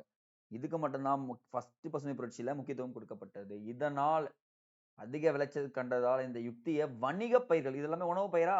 வணிக பயிர்களுக்கும் பயன்படுத்த ஆரம்பிக்கிறாங்க. அதான் கரும்பு, பருத்தி, சணல், எண்ணெய் வித்துக்கள், உருளைக்கிழங்குகள் இது எல்லாத்தையுமே பயன்படுத்தி அதிகமா உற்பத்தி பண்றாங்க. இதன் மூலியமா என்ன சார் பொருளாதாரத்துல மாற்றம் ஏற்படும்னா, அவனுக்கு சாப்பாடு கிடைக்கும். டிமாண்ட் கிரியேட் ஆகாது. என்ன ஆகும் பார்த்தீங்கன்னா, சர்ப்ளஸ் இருக்கும். உபரிகள் அதிகமா இருக்கும்போது, அவன் பர்ச்சேஸ் பண்ணிட்டே இருப்பானா? இதுதான் இந்த பசுமை புரட்சி சொல்றாங்க. இந்த பசுமை புரட்சியால எக்கச்சக்கமான வேளாண் துறையை சார்ந்த தொழிற்சாலைகள் அதிகமாச்சு. டிராக்டர்கள், அப்புறம் கதிர் அறுப்பான்கள், அதுக்கப்புறம் பார்த்தீங்கன்னா, நீரேற்றும் இயந்திரங்கள் எல்லாமே எதன் மூலியமா தான் வந்துச்சு? பசுமை புரட்சியால தான் வந்துச்சு. அது இல்லாம பல்வகை பயிர் வளர்ப்பு முறை அதிக அளவில வேதி உரங்கள் பயன்படுத்தியாச்சு. உழைப்பின் நேரம் குறைக்கப்பட்டது. வங்கிகளும் உருவாக்கப்பட்டது. ஏன்னா வங்கிகள் ஏன்னா இப்ப திடீர்னு நான் உரம் வாங்கணும்னா எனக்கு கடன் இல்ல. என்கிட்ட காசு இல்ல. நான் கடன் வாங்கி லேண்ட விக்கிற சூழ்நிலைய விட, நான் என்ன பண்றேன் வங்கி மூலியமா வாங்கிக்கிறேன்னு சொல்லிட்டு போக ஆரம்பிச்சுட்டாங்க. இது ஒரு நல்ல விஷயமா இருந்துச்சுங்க. நெக்ஸ்ட் ஒன் இது ரொம்ப ரொம்ப இம்பார்ட்டன்ட். வானவில் புரட்சின்னு சொல்லுவாங்க. நம்ம பார்க்கிறோம்ல, மழை பெஞ்ச உடனே ஒரு வானவில் தோன்றும். அந்த வானவில் இல்லைங்க. இது வந்து புரட்சின்னா அந்த விவசாயத்துக்கு தேவைப்படுற புரட்சி. இது வந்து பார்த்தீங்கன்னா, நம்ம ஷார்ட்டாவே சொல்லிடலாம். பசுமை புரட்சினா வேளாண் சிறந்தது. வெண்மை புரட்சி. வெண்மைனா பால் எப்படி இருக்கும்? வெளுத்த பையன்பா அவன். பால் மாரி இருப்பான். கடல். கடல்ல குதிச்சோனே கடல் எப்படி இருக்கும்? நீளமா இருக்கும். நீல கலர்ல இருக்கும். மீன் பார்க்கிறோம். கடல்ல வெந்தோனே. ஓகேங்களா? சரி. மஞ்சள். ஐயா சாமி மஞ்சள்னா எண்ணெய் வித்துக்கள் படிச்சுக்கங்க காய்ஸ். வேற ஆப்ஷன் இல்ல. மஞ்சள் புரட்சினா எண்ணெய் வித்துக்கள். தங்க புரட்சி. சார் தங்கம் வாங்குனீங்க ரைட்டு. தங்கத்த குடுக்குறப்ப என்ன பண்ணுவாருன்னா, தங்க ஜுவல்லரிக்காரர் இருப்பார்ல, பழம்லாம் வச்சு குடுப்பாரு. அப்பதான் பார்த்தோன்னா. 2 வாழைப்பழம் வச்சு அழகா குடுப்பாரு. ஆப்பிள் வச்சு. ஏன்னா, நீ அடுத்த முறையே வந்து எங்க வாங்கணும்? தங்கம் வாங்கணும். திஸ் இஸ் ஃபார் மார்க்கெட்டிங் அப்படின்னு சொல்லுவாங்க. அடுத்தது கருப்பு புரட்சி. கருப்பா இருந்தாலே அது பெட்ரோல் தான்னு நெனச்சுக்க கூடாதுங்க. பெட்ரோல் புரட்சி பெட்ரோல் வந்து அதிகமா புரட்சி பண்றத பெட்ரோல் புரட்சின்னு சொல்லுவாங்க. அடுத்தது வெள்ளி புரட்சி. வெள்ளி. முட்டை கூட வாங்கி நம்மளுக்கு வெள்ளிய வாங்க முடியல. அப்படின்னு சொல்லிட்டு தான் இப்ப நிலைமை போயிட்டு இருக்கு. ஏன்னா, வெள்ளியோட விலை விட முட்டையோட விலை அதிகமாயிட்டு இருக்குங்க. சோ அப்ப பார்த்தீங்கன்னா, வெள்ளி புரட்சி அப்படின்னு சொல்லிட்டு சொல்றாங்க காய்ஸ். So okay guys. அது சிவப்பு புரட்சி. இறைச்சி மற்றும் தக்காளி அப்படின்னு ஞாபகம் வச்சுக்கோங்க. இறைச்சி மற்றும் தக்காளி. வட்ட புரட்சி வந்து பார்த்தீங்கன்னா, உருளைக்கிழங்கு. வட்ட வட்டமா என்ன பண்றாங்க? ஸ்லைஸ் பண்ணி ஈவினிங் குடுத்துடுறாங்க. சிவப்பு. சிவப்புன்னா ஞாபகம் வச்சுக்கோங்க. ஆ இறைச்சி வெட்ட வெட்ட ரத்தம் சொரிக்குமா? தக்காளி சிவப்பு கலர்ல இருக்கும்னு ஞாபகம் வச்சுக்கங்க. அடுத்தது இந்த அவரைக்காய் செடி வளர்க்கிறவங்களுக்கு நல்லாவே தெரியும். சாம்பல் எடுத்து போட்டா உரம் நல்லா இருக்கும் அப்படின்னு சொல்லிட்டு. அப்ப சாம்பல் புரட்சி, அவரைக்காய். இளஞ்சிவப்பு புரட்சி. இறால் வந்து இளஞ்சிவப்பா இருந்துச்சுப்பா, என் பண்ணையில. அப்போ இறால் அப்படின்னு ஞாபகம் வச்சுக்கணும். அடுத்தது பழுப்பு புரட்சி. தோல் பொருட்கள்ங்க. பழுப்பு புரட்சி, தோல் பொருட்கள். கண்டிப்பா இதுல இருந்து ஒரு கொஸ்டின் இந்த இந்த எந்த எக்ஸாம் வந்தாலும் இந்த மாரி பேசிக் கொஸ்டின நீங்க ஸ்ட்ராங் பண்ணிட்டீங்கன்னா, வரக்கூடிய மத்த கொஸ்டின்ஸும் ஈஸியா அடிச்சிடலான்றாங்க. சரிங்க சார். நீங்க பசுமை புரட்சியில என்னென்னமோ சொல்லிட்டீங்க. தண்ணி இயந்திரங்கள், டிராக்டர் எல்லாத்தையும் கொண்டு வந்துட்டீங்க ரைட்டு. மழை எல்லாம் என்ன ஆகும்? பசுமை புரட்சிக்கு பலவீனங்கள் இருக்குமா? இருக்காதா? இருக்கும். ஃபர்ஸ்ட் பாருங்க நம்ம மழைய நம்பி இருக்கோம். ஃபர்ஸ்ட் பாயிண்டே அதுதான். மழை இல்லன்னா வேளாண்மை இன்று வரை நிலையற்ற தன்மையா இருக்கும். நிச்சயத்தன்மையற்ற நிலைமையா இருக்கும். அது மட்டும் இல்லாம விதைகள், உரங்கள், பூச்சிக்கொல்லிகள் ஆகியவைக்கு என்ன பண்ணோம்? தேவை என்னது? மழை தான். அதுவும் இல்லாம போயிடுச்சு. அதே மாதிரி சிறு, குறு விவசாயிகளுக்கிடையே இடைவெளி. இந்த வருமான இடைவெளி அதிகமாயிடுச்சு. ஏன்னா, இப்ப பெரிய லேண்ட் வச்சிருக்கவன் 1 ஏக்கரா வேஸ்ட்டா போனா பிரச்சனை கிடையாது. 1 ஏக்கரா வச்சிருக்கவனுக்கே அந்த 1 ஏக்கரா போயிடுச்சுன்னா, அவனுக்கு பெரிய பிரச்சனையா பாருங்க. அப்போ இந்த இடத்துல அந்த சிறு, குறு விவசாயிகள் பாதிக்கப்பட்டனர் அப்படின்னு சொல்லிட்டு சொல்றாங்க. இது இல்லாம ஏற்றத்தாழ்வு இப்போ வரைக்குமே இருக்குங்க. அடுத்தது பண்ணைகள் இயந்திரமயமாக்கப்பட்டது. பஞ்சாப், ஹரியானாவில் சில பகுதிகளை தவிர கிராமங்களில் வேளாண் தொழில்களிடையே வேலையின்மை அதிகமாயிருச்சு பாருங்க. சார் விவசாயத்த நம்பி இருந்தேன் நானு. திடீர்னு நீ என்ன பண்ண டிராக்டர் கொண்டு வந்துட்ட. அது இல்லாம நீங்க என்ன தொழில்நுட்பம் ஒண்ணு கொண்டு வந்துட்ட. நான் பாட்டுக்கு நாத்து நடுவேன். எனக்கு களை பறிக்க தான் தெரியும். களை பறிக்க கூடாதுன்னு சொல்லிட்டா எனக்கு ஒரு வேளை சாப்பாடு எல்லாம் போயிடும்ல. அந்த பிரச்சனை வந்துச்சுங்க. அதிக ரசாயன பயன்பாடு இருந்துச்சுன்னு சொல்றாங்க. இது எல்லாமே பசுமை புரட்சியின் பலவீனங்கள். மெயின்ஸ்ல நீங்க எழுத சொன்ன இந்த பாயிண்ட்ஸ் எழுதுனீங்கன்னா, உங்கள விட பெஸ்ட் பாயிண்ட்ஸ் வேற எங்கேயும் கிடைக்காது. நீங்க வெளியலாம் போய் தேடாதீங்க பாயிண்ட்ஸ். இதுல மட்டும் தேடுங்க போதும். 2வது பசுமை புரட்சி ஸ்டார்ட் ஆகுதுங்க. ஸோ அப்பதான் இலக்கு நிர்ணயிக்கப்படும். ஃபர்ஸ்ட் 1960, 1966ல வந்துரும். 2வது பசுமை புரட்சி லால் பகதூர் சாஸ்திரி ஐயா அவர்களால் தொடங்கப்பட்டது. 2வது பசுமை புரட்சி 2006, 2007ல. அவங்க இப்போ இலக்கு நிர்ணயிக்கிறாங்க பாருங்க. 214 மில்லியன் டன்களாக இருந்த உணவு பயிர் 2020க்குள் 400 மில்லியன் டன்களாக உயர்த்தது. இதுதான் இலக்கு. கொஸ்டின் இதுதான். 2006, 2007 இருந்தது 214னா 2020ல 400 மில்லியன் டன்களாக உயர்த்தணும்னு சொல்றாங்க. வேளாண்மை வளர்ச்சி விகிதத்தை 15 ஆண்டுகளில் 5% 6% உயர்த்த திட்டமிடப்பட்டது. 5ல இருந்து எத்தன சதவீதம்? 6% இன்கிரீஸ் பண்ணணும்னு சொல்லிட்டு சொல்ல ஆரம்பிச்சுட்டாங்க. அதுதான் 2வது பசுமை புரட்சிக்கான தேவையும் ஏற்பட்டுச்சு. ஏன்னா, மக்கள் தொகை அதிகமாயிடுச்சு. We are facing 2011 or 11, 12 census பிரகாரம் நம்மளது எவ்வளவுனா 120. இப்போ நம்ப 146 கோடி மக்கள் இருக்கோம். அப்போ உணவு தேவைன்றது என்ன ஆயிடுச்சு? அதிகமாயிடுச்சு. அப்போ ஒரு ஏக்கருக்கு உற்பத்தியை 2 மடங்காக தரக்கூடிய மரபணு மாற்றம் செய்யப்பட்ட விதைகள் அறிமுகம் செய்யப்பட்டது. முக்கியமா தனியார் துறையின் பங்களிப்பை உறுதி செய்ததா பாருங்க. ஓகேங்களா? பாசன வசதிகளை துரிதப்படுத்துவதிலும், நீர் ஆதாரங்களை நிர்வகிப்பதிலும் அரசு முக்கிய பங்கு. ஏன்னா, கால்வாய்கள் வெட்டு வேற ஆப்ஷனே கிடையாது. அவன் என்ன பண்ண ஆரம்பிச்சுட்டாங்க, விவசாயம் பண்றதுக்கு அவங்க ரெடியா இருக்காங்க. அப்ப நம்ம என்ன பண்ணணும், கால்வாய்கள் வெட்டி அழகா குடுத்தா தான் அவங்க விவசாயம் பண்ண ஆரம்பிப்பாங்க. அப்படின்ற ஒரு விஷயத்த தெளிவா கொண்டு வந்திருந்தாங்க. அதுதான் இங்க சொல்லியிருக்காங்க. அடுத்தது நதிநீர் இணைக்கணும்னு சொல்லிட்டாங்க. ஏன்னா, உபரி நீர வேஸ்ட்டா பண்ணக்கூடாது. அது பற்றாக்குறை பகுதிகளுக்கு பரிமாற்றம் செய்யணும்னு சொல்ல ஆரம்பிக்கிறாங்க. இதெல்லாம் 2ஆம் பசுமை புரட்சியின் தேவையா இருந்துச்சுங்க. சொல்லியிருக்காங்க. அப்ப முதல் பசுமை புரட்சி, 2ஆம் பசுமை புரட்சி. எக்ஸ்ட்ரா இன்ஃபர்மேஷன் நீங்க சொல்லியிருக்கேன் பாருங்க. இவங்க எல்லார் பேரையும் எழுதிங்க. மெக்சிகோல இருந்து நான் சொன்னேன். இது எல்லாமே உங்களுக்கு பசுமை புரட்சி நடத்தும்போதே சொல்வேன். பட் ஆனா இங்கேயே எழுதிட்டீங்கன்னா, உங்களுக்கு பயன்படுங்க. நெக்ஸ்ட்ங்க. பெரிய அளவிலான தொழிற்சாலைகள். உண்மையாவே பார்த்தீங்கன்னு வச்சுக்கோங்களேன், ஒரு தொழிற்சாலை தேவைப்படும்னா, ஃபர்ஸ்ட் உட்கட்டமைப்பு வசதிகள், போக்குவரத்து, அதனுடைய கேபிட்டல் லேண்ட், லேபர், இன்வெஸ்டர்ஸ், ஆன்டர்பிரினர்ஸ்ன்னு சொல்லுவாங்க இங்கிலீஷ்ல. நம்ம தெரிஞ்சுக்க விஷயம் உட்கட்டமைப்பு, அதிக மனித சக்தி, மூலதன சொத்துக்கள் இது எல்லாமே அடங்குனது தான் பெரிய அளவிலான தொழிற்சாலைகள். அப்போ ஒரே தொழிற்சாலையின் கீழ் உள்ளடக்குவதான்னு சொல்றாங்க. பல தொழிற்சாலைகளை ஒரே தொழிற்சாலைக்குள் கொண்டு வரணும். ஃபார் எக்ஸாம்பிள் பாருங்க. இரும்பு, எஃகு இரும்பு, எஃகு தொழிற்சாலைகள், நெசவு தொழிற்சாலைகள், ஆட்டோமொபைல்ஸ் தொழிற்சாலைகள் போன்றவை கனரக தொழிற்சாலைகள் அனைத்தும் ஒரே தொழிற்சாலையா கொண்டு வாங்க. ஒரே பேர் வைங்க அப்படின்னு சொல்ல ஆரம்பிக்கிறாங்க. பட் ஆனா அது ஒரு குறிப்பிட்ட காலத்துல என்ன ஆயிடுச்சு, தனித்தனி கம்பெனியாவே ஸ்டார்ட் ஆயிடுச்சு. ஃபார் எக்ஸாம்பிள் பாருங்க. இந்த பிளேஸஸ் எல்லாம் எக்ஸாம்ல ரிப்பீட்டடா கேட்கக்கூடிய ரொம்ப ரொம்ப இம்பார்ட்டன்ட். இரும்பு, எஃகு தொழிற்சாலைகள். ஃபர்ஸ்ட் முதல் எஃகு தொழிற்சாலை ஜார்யாவில் உள்ள குல்டி எனும் இடத்தில் தொடங்கப்பட்டது. இது ஃபர்ஸ்ட் பாயிண்ட். 2வது வங்காள இரும்பு தொழில் கம்பெனி. வங்காள இரும்பு தொழில் கம்பெனி நிர்வாகம் 1870ஆம் ஆண்டு நிறுவப்பட்டது. அப்போ செகண்ட் பாயிண்ட். 1907ஆம் ஆண்டு பெரிய அளவிலான இரும்பு எஃகு தொழிற்சாலை நிறுவனம் நான் சொல்லல இங்க டிஸ்கோன்றது இரும்பு எஃகு தொழிற்சாலை ஜாம்ஷெட்பூரில் தொடங்கப்பட்டது. இது ரொம்ப ரொம்ப இம்பார்ட்டன்ட் பாயிண்ட். அப்ப 1907 சூரத் பிளவு நடக்குது. சூரத் பிளவு நடக்கிறப்ப என்ன ஆயிடுச்சு ஜாம்ஷெட்பூர்ல ஒரு டிஸ்கோ என்ற நிறுவனத்தை நிறுவிட்டாங்க அப்படின்றாங்க. 1919 ஜாலியன் வாலாபாக் நடக்கும்போதுல 19இல் பான்பூரிலும் தொடங்கப்பட்டது. அப்ப இது 2மே என்ன ஆயிடுச்சுன்னா தனியார் துறையா பாருங்க. அப்ப டிஸ்கோவும் அதுக்கப்புறம் வந்து பாத்தீங்கன்னா பான்பூர்ல தொடங்கப்பட்டது என்னது இது தனியார் துறையை சொல்லிட்டு சொல்றாங்க. அப்போ முதல்ல நிறுவப்பட்ட பொதுத்துறை நிறுவனம் ஒண்ணு இருக்குல்ல. அது எங்க சார் நிறுவனம்னா பத்ராவதியில் உள்ள விஸ்வேஸ்வரா இரும்பு எஃகு நிறுவனம். ரொம்ப ரொம்ப இம்பார்ட்டன்ட் காய்ஸ். பாருங்க ஃபர்ஸ்ட் ஜாரியாவில் உள்ள குல்டி. அடுத்து பாருங்க 1907ஆம் ஆண்டும் 1919ஆம் ஆண்டும் தனியார் துறை. முதல்ல நிறுவப்பட்டது பத்ராவதியில் உள்ள விஸ்வேஸ்வரா இரும்பு எஃகு தொழில் தான் வந்து பாத்தீங்கன்னா ஃபர்ஸ்ட் நிறுவப்பட்டது அப்படின்னு சொல்லிட்டு சொல்றோம். ஓகே காய்ஸ் இது ரொம்ப ரொம்ப இம்பார்ட்டன்ட்.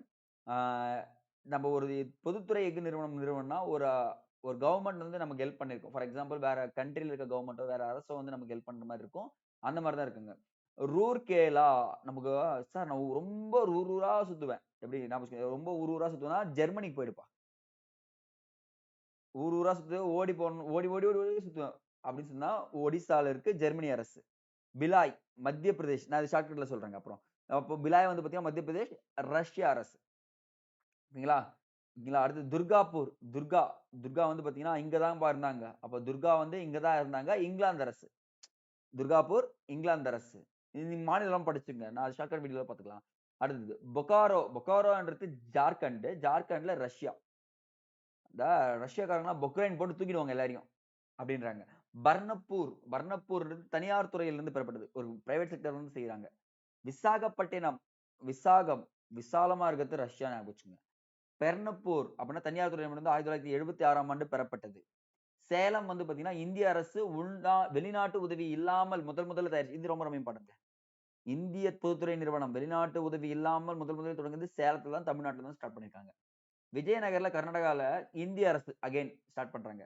பத்ராவதின்றது கர்நாடகா நாட்டுரிமையாக்கப்பட்ட விஸ்வேஸ்வரா இரும்பு எஃகு நிறுவனம் மத்திய அரசுக்கும் மாநில அரசுக்கும் சொந்தமாக மாற்றப்பட்டது. என்ன ஆயிடுச்சுன்னா மத்திய அரசு கிட்ட மட்டும் கிடையாது என்ன பண்ணலாம் மாநில அரசும் பண்ணிக்கோ அப்படின்னு சொல்லிட்டு சொல்ல ஆரம்பிச்சிட்டாங்க. இதுதாங்க அந்த எஃகு நிறுவனங்கள் வெளியே பெறப்பட்டது. ஜஸ்ட் நீங்க படிச்சுதான் ஆகணும். தயவு செஞ்சு சொல்றேன் இதை எழுதி ஒட்டுக்குங்க இப்பவே. ஃப்ரீயா இருந்தீங்கன்னா ஏன்னா இதுல இருந்து கொஸ்டின் இல்லாமலாம் இருக்காது. அப்ப இந்திய எஃகு நிறுவனம் சேல் 1974ஆம் ஆண்டு நிறுவப்பட்டது. மேலும் இத்துறை மேம்படுத்தும் பொறுப்பும் அதற்கு அளிக்கப்பட்டது. அப்போ எஃகு உற்பத்தியில் இந்தியா உலக அளவில் 8வது இடத்துல இருக்குங்க. எத்தனாவது இடம்னு சொல்லிட்டு கேட்கறதுக்கு வாய்ப்பு இருக்கு. எத்தனாவது இடம்? 8வது இடத்தில் உள்ளது அப்படின்றத நீங்க எப்பவுமே சொல்லிடணும். 8th place. ஓகேங்க. சார் எஃகு எல்லாம் தயாரிச்சிட்டீங்க. போடுறதுக்கு துணி இல்ல. என்ன சொல்லுங்க? அப்ப சணல் வரலாம். கோணிப்பை சொல்லலாம். சாரி துணின்னு சொல்லிட்டேன். சணல். சணல் இந்தியா நாட்டின் சணல் தொழில் மிக முக்கியமானதுங்க. காரணம் வெளிநாட்டு செலாவணி ஈட்டப்படுகிறது. ஓகேங்களா? அது மட்டும் இல்லாம வேலை வாய்ப்பு அளிக்குதா பாருங்க சணல். 1855ஆம் ஆண்டு மேற்கு வங்கம் ரேஷ்ரா என்னும் இடத்தில் முதல் முறையாக தொழிற்சாலை உருவாக்கப்பட்டது. இது பல முறை கேட்கப்பட்ட கேள்வி. சரி ஒரு முறை கேட்டிருக்காங்க. டைரக்ட்டா கேட்டிருக்காங்க. அப்போ சணல் தொழிற்சாலை எப்போ ஸ்டார்ட் பண்ணாங்கன்னா, 1855 வங்காளத்தில் உள்ள ரேஷ்ரா என்ற இடத்தில் தொடங்கப்பட்டது. One second guys.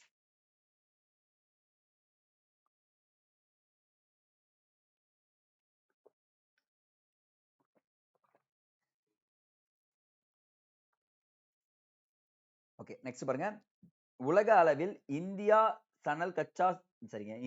கச்சா சணல் உற்பத்தியிலும், சணல் பொருட்கள் தயாரிப்பிலும் முதலிடத்துல இருக்கு. இந்த வார்த்தை புரியுதான்னு பாருங்க உங்களுக்கு. One second.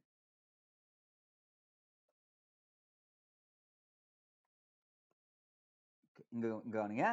முதலிடத்தில் உள்ளது. சணல் பொருட்கள் ஏற்றுமதியில் 2ஆம் இடத்தில் உள்ளது. இந்த புரியுது. தெளிவா இருக்கணும். சணல் பொருட்கள் தயாரிப்பில் முதலிடத்துல. சணல் கச்சா உற்பத்தியில முதலிடத்துல. ஆனா சணல் பொருட்கள் ஏற்றுமதியில் 2nd place. We are the 2nd place அப்படின்றது தெரிஞ்சுக்கணும். நெக்ஸ்ட்ங்க பருத்தி. பருத்தியும் நெசவு தொழிலும். இந்தியாவில் அதிகமா வந்து பாத்தீங்கன்னா, மிக பழமையான தொழில்னு பாத்தீங்கன்னா, இந்த பருத்தி தாங்க. அதிக தொழிலாளர்களை கொண்ட துறையும் இதுதான், பருத்தி தான். மொத்த உள்நாட்டு உற்பத்தியில் 4% மதிப்பும், மதிப்பு கூட்டப்பட்ட உற்பத்தியில் 20 என்ற ஏற்றுமதி வருவாயில் 3ல் 1 பங்கும் இத்துறை மூலம் கிடைக்கிறது. அப்ப பருத்தி வந்து பாத்தீங்கன்னா, மேஜர் ரோல் பண்ணுது. ஃபார் எக்ஸாம்பிள் பாருங்க, நமக்கு பருத்தி வந்து பாத்தீங்கன்னா, இந்த விழா காலங்கள் வரும் பாத்தீங்களா? அந்த காலங்கள்ல அதிகமா சேல் ஆகும். அது இல்லாம இந்த குளிர் காலங்கள்லயும் பருத்தி அதிகமா சேல் ஆகும். ஆனா அதிகமா நெசவு தொழிலாளர்கள் கொண்டது பாத்தீங்கன்னா, பருத்தி தான் அப்படின்னு சொல்லிட்டு சொல்றோம். நெக்ஸ்ட்ங்க. கொல்கத்தாவுக்கு அருகே உள்ள குளோஸ்டர். கொல்கத்தா போனா உன்ன குளோஸ் பண்ணிடுறாங்க. எத போட்டு? பருத்திய போட்டு. குளோஸ்டர் துறைமுகத்துல கரெக்ட்டா 18, 18 ரொம்ப ரொம்ப இம்பார்ட்டன்ட். 18, 18 என்னும் இந்த டயத்துல தான் வந்து பாத்தீங்கன்னா, என்ன ஆகுது? முதல் புதிய துணி உற்பத்தி ஆலை அமைக்கப்பட்டதுன்னு சொல்றாங்க. அது மட்டும் இல்லாம 1854ஆம் ஆண்டில் மும்பையில் கேஜிஎன் டெபர் என்பவரால் மும்பையின் நூற்பு மற்றும் நெசவு நிறுவனம் உருவாக்கப்பட்டது அப்படின்னு சொல்லிட்டு சொல்லி முடிக்கிறாங்க. அவ்வளவுதாங்க. அப்ப இந்த 2 நிறுவனமும் வந்து பாத்தீங்கன்னா, ரொம்ப ரொம்ப இம்பார்ட்டன்ட். 3 பார்த்திருக்கோம். இரும்பு எஃகு பார்த்தாச்சா? சணல் பார்த்தாச்சா? அடுத்து பருத்தியும் பார்த்தாச்சு. 4வது சர்க்கரை. இந்த சர்க்கரை இப்போ வந்து பாத்தீங்கன்னா, கடையில விக்கிறதோ இல்லையோ எல்லார்கிட்டயும் இருக்கு. அது சரி பண்றதுக்கான வழிமுறைகள நம்ம இங்க பார்த்துடலாம். எப்படி ஸ்டார்ட் ஆச்சுன்னு சொல்லிட்டு. இந்தியா வேளாண் சார்பு தொழில்களில் பருத்தி தொழில்களுக்கு அடுத்தபடியாக இது ரொம்ப ரொம்ப இம்பார்ட்டன்ட். பருத்தி தொழில்களுக்கு அடுத்தபடியாக சர்க்கரை தொழில் உள்ளது. வேளாண் சார்பு துறையில பருத்தி ஃபர்ஸ்ட், சர்க்கரை 2nd. சரிங்களா? உலக அளவில் இந்தியா பெரிய அளவிலான சர்க்கரை உற்பத்தியாளராகவும், பெரிய அளவிலான நுகர்வோராகவும் இருக்கிறது. நாம தான் உற்பத்தியும் பண்றோம். நாம தான் அதிகமா சாப்பிடவும் செய்றோம். அப்ப சர்க்கரை உற்பத்தியில் இந்திய அளவில் 3ல் 1 பங்கு மகாராஷ்டிரா மாநிலம் மட்டுமே உற்பத்தி செய்கிறது. அப்ப அதிக உற்பத்தி செய்யக்கூடிய சர்க்கரை உற்பத்தி செய்யக்கூடிய மாநிலம் கேட்டாங்கன்னா மகாராஷ்டிராங்க. மகாபிரபு உங்களால தான் எனக்கு சர்க்கரை நோய் வந்துச்சா? ஆமாங்க. சர்க்கரை அப்ப பார்த்தீங்கன்னா மகாராஷ்டிரா அப்படின்னு ஞாபகம் வச்சுக்கங்க. அடுத்தபடியாக உத்தரப்பிரதேசம் அப்படின்னு சொல்லிட்டு முடிச்சிடலாங்க. அவ்வளவுதான் கைஸ். இப்ப 4 தொழில்கள் நான் உங்களுக்கு சொல்லிட்டேன். எங்கெங்க நிறுவனாங்க, எப்படி வந்துச்சுன்னு சொல்லிட்டு பார்த்துக்குங்க போதும். நெக்ஸ்ட்ங்க உரத்தொழில். இந்தியாவில் நைட்ரஜனை பயன்படுத்தி தயாரிக்கும் உரத்தொழிலானது உலகின் 3வது தொழிலாகும். உலகின் 3வது தொழில். ஓகேங்களா? அதனால உரத்தொழில் பத்தியா ஜஸ்ட் நீங்க தெரிஞ்சுக்கினாலே போதும். அது தேவையில்ல. 5வது காகித தொழில். எடு பேப்பர படி. படிச்சா மட்டும் தான் முன்னேற முடியும் அப்படின்னு சொன்னவரு வாத்தியார். வாத்தியார் பேச்ச கேட்காதவன் யாரும் இப்ப இப்படி இல்லன்னு சொல்லுவாங்கல்ல, அந்த டயலாக் தான். ஆனா எப்ப நமக்கு ஸ்டார்ட் ஆகுதுன்னா, 12 வயதுல நம்ம படிப்புன்றது ரேசிங்கா போகுது. எப்பன்னா 12 வயதுல ஸ்டார்ட் ஆகி 18 வயதுல படிக்கணும். அப்ப என்ன சொன்னா 18, 12 இன்டர்சேஞ்ச் பண்ணிக்கலாம். 18, 12 வங்காளத்தில் உள்ள செராம்பூரில் காகித ஆலை உருவாக்கப்பட்டது. இதெல்லாம் ஷார்ட்கட்ல நான் நெறைய சொல்லித் தரேன். பட் ஆனா இது ஃபுல்லா வீடியோல கவனிச்சுக்கங்க. வங்காளத்தில் உள்ள செராம்பூரில் ஊரில் அ இயந்திரத்தால் செயல்படும் காகித ஆலை உருவாக்கப்பட்டது அப்படின்னு சொல்லிட்டு சொல்றோம். அப்போ உலகில் உள்ள காகித தொழிற்சாலைகளின் பட்டியலில் இந்தியா 15வது இடத்தில் இருக்குங்க. எக்ல 8த். ஓகேங்களா? காகித தொழிற்சாலைகள்ல 15வது இடத்தில் இருக்குன்றாங்க. ஓகேங்களா? அது மட்டும் தெரிஞ்சுக்கங்க. போதும். நெக்ஸ்ட்ங்க பட்டு தொழில். இயற்கையான பட்டு தயாரிப்பில் இந்தியா 2nd பிளேஸ்ங்க. முதலிடம் சீனா தாங்க. அப்ப பட்டுல ஃபர்ஸ்ட் பார்த்தீங்கன்னா சீனா, 2nd இந்தியா. தற்போது உலக அளவில் இந்தியா 16% உற்பத்தி அளிக்கிறது. 16% ஆஃப் பட்டு எங்க போகுதுன்னா இந்தியாவில இருந்து தான் போகுதுன்னு சொல்றாங்க. இந்தியா மட்டுமே கீழ்க்கண்ட வணிக அடிப்படையிலான 5 வகையான பட்டுகளை உற்பத்தி செய்கிறது.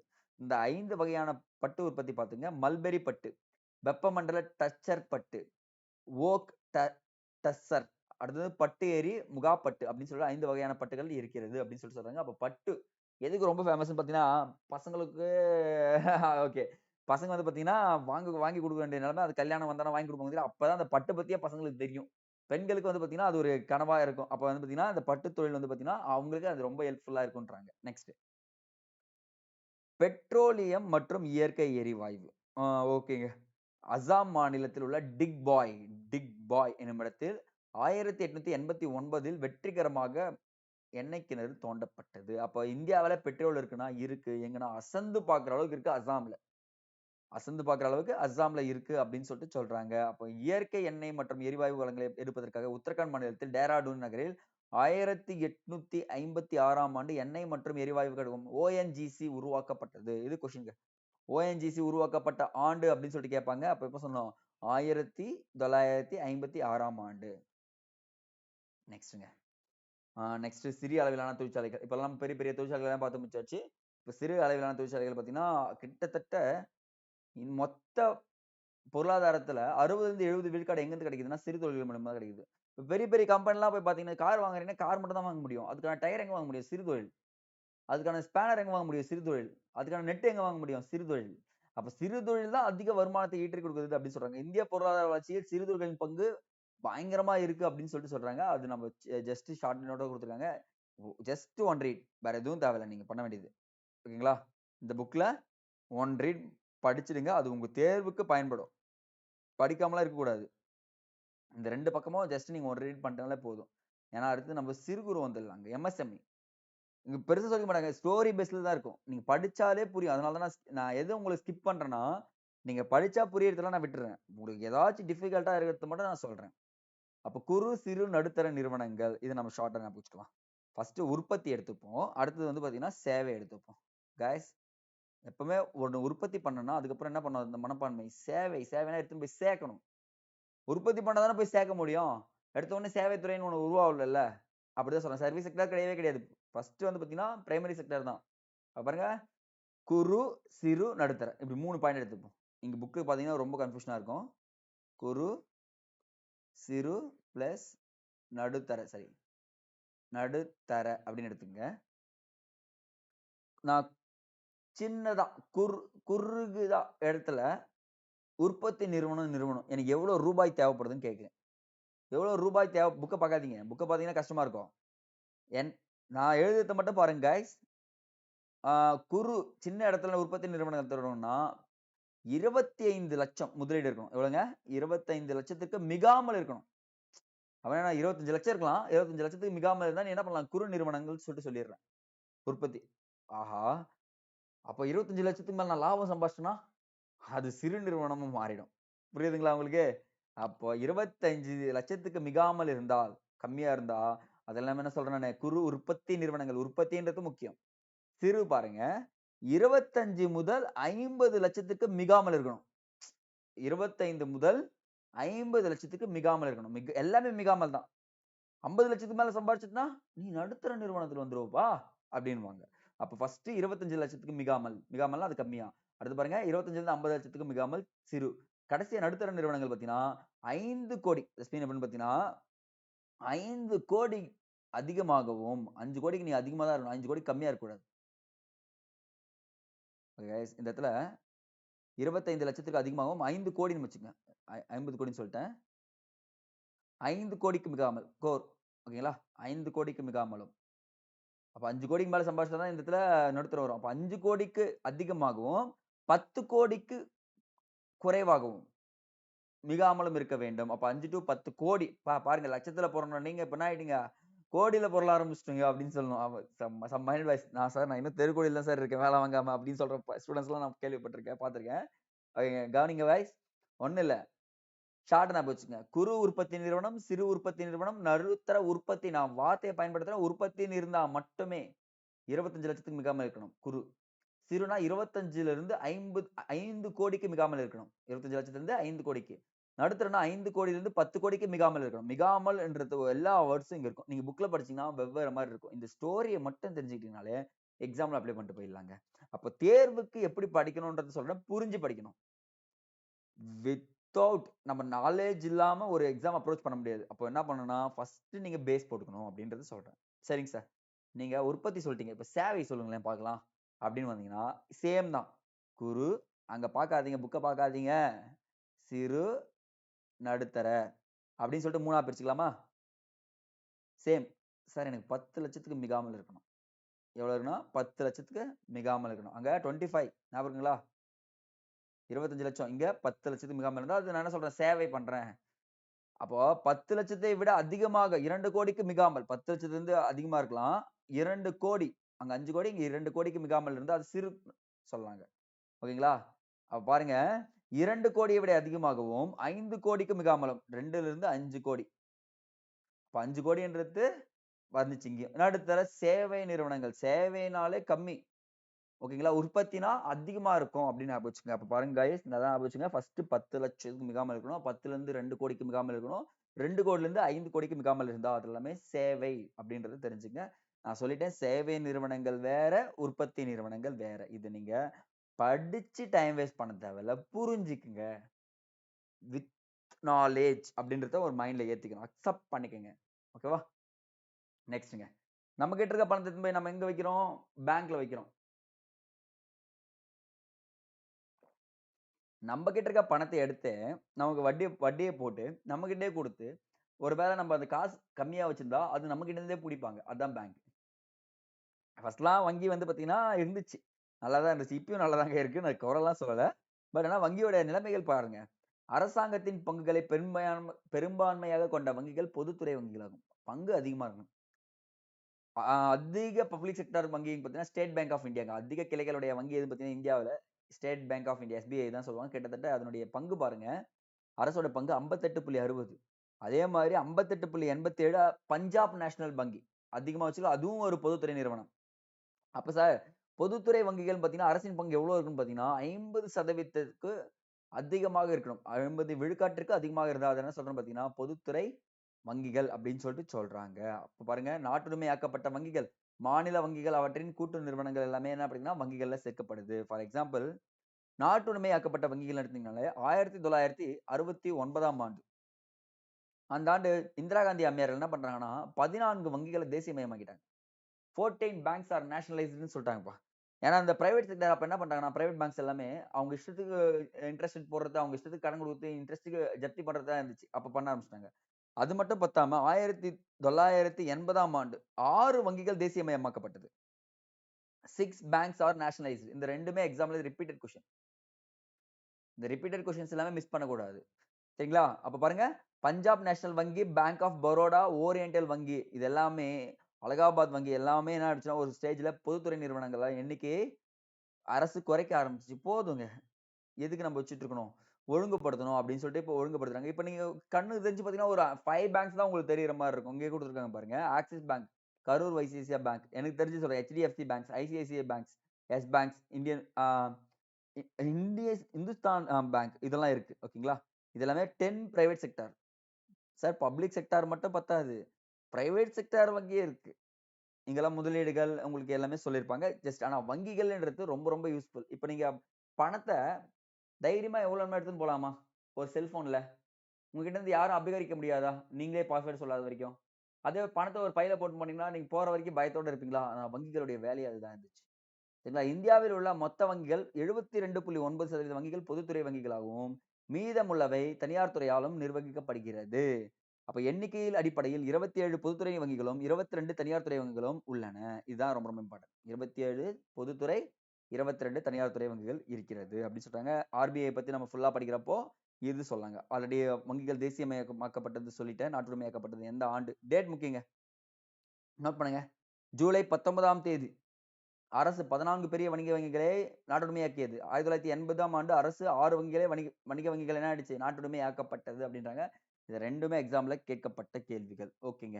இதனுடைய நோக்கங்கள் எல்லாமே ஏன் ஆக்கப்பட்டது அப்படின்னு சொல்லிட்டு இந்த குடுத்துருக்காங்க. Just one read. நான் எப்பவுமே சொல்வேன், நான் ஜஸ்ட் ரீட் பண்ணாலே போதும்.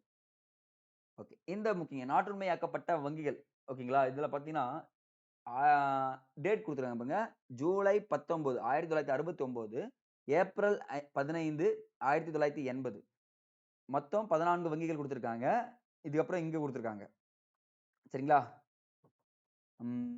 சரி ஓகே. இப்ப எப்படி பண்ணலாம்னா, ஜஸ்ட் ஒரு அலகாபாத் வங்கி இது எல்லாமே நீங்க படிச்சுக்கங்க. இந்த இடத்துல லாஸ்ட் வங்கி மட்டும் பாருங்க. விஜயா வங்கி.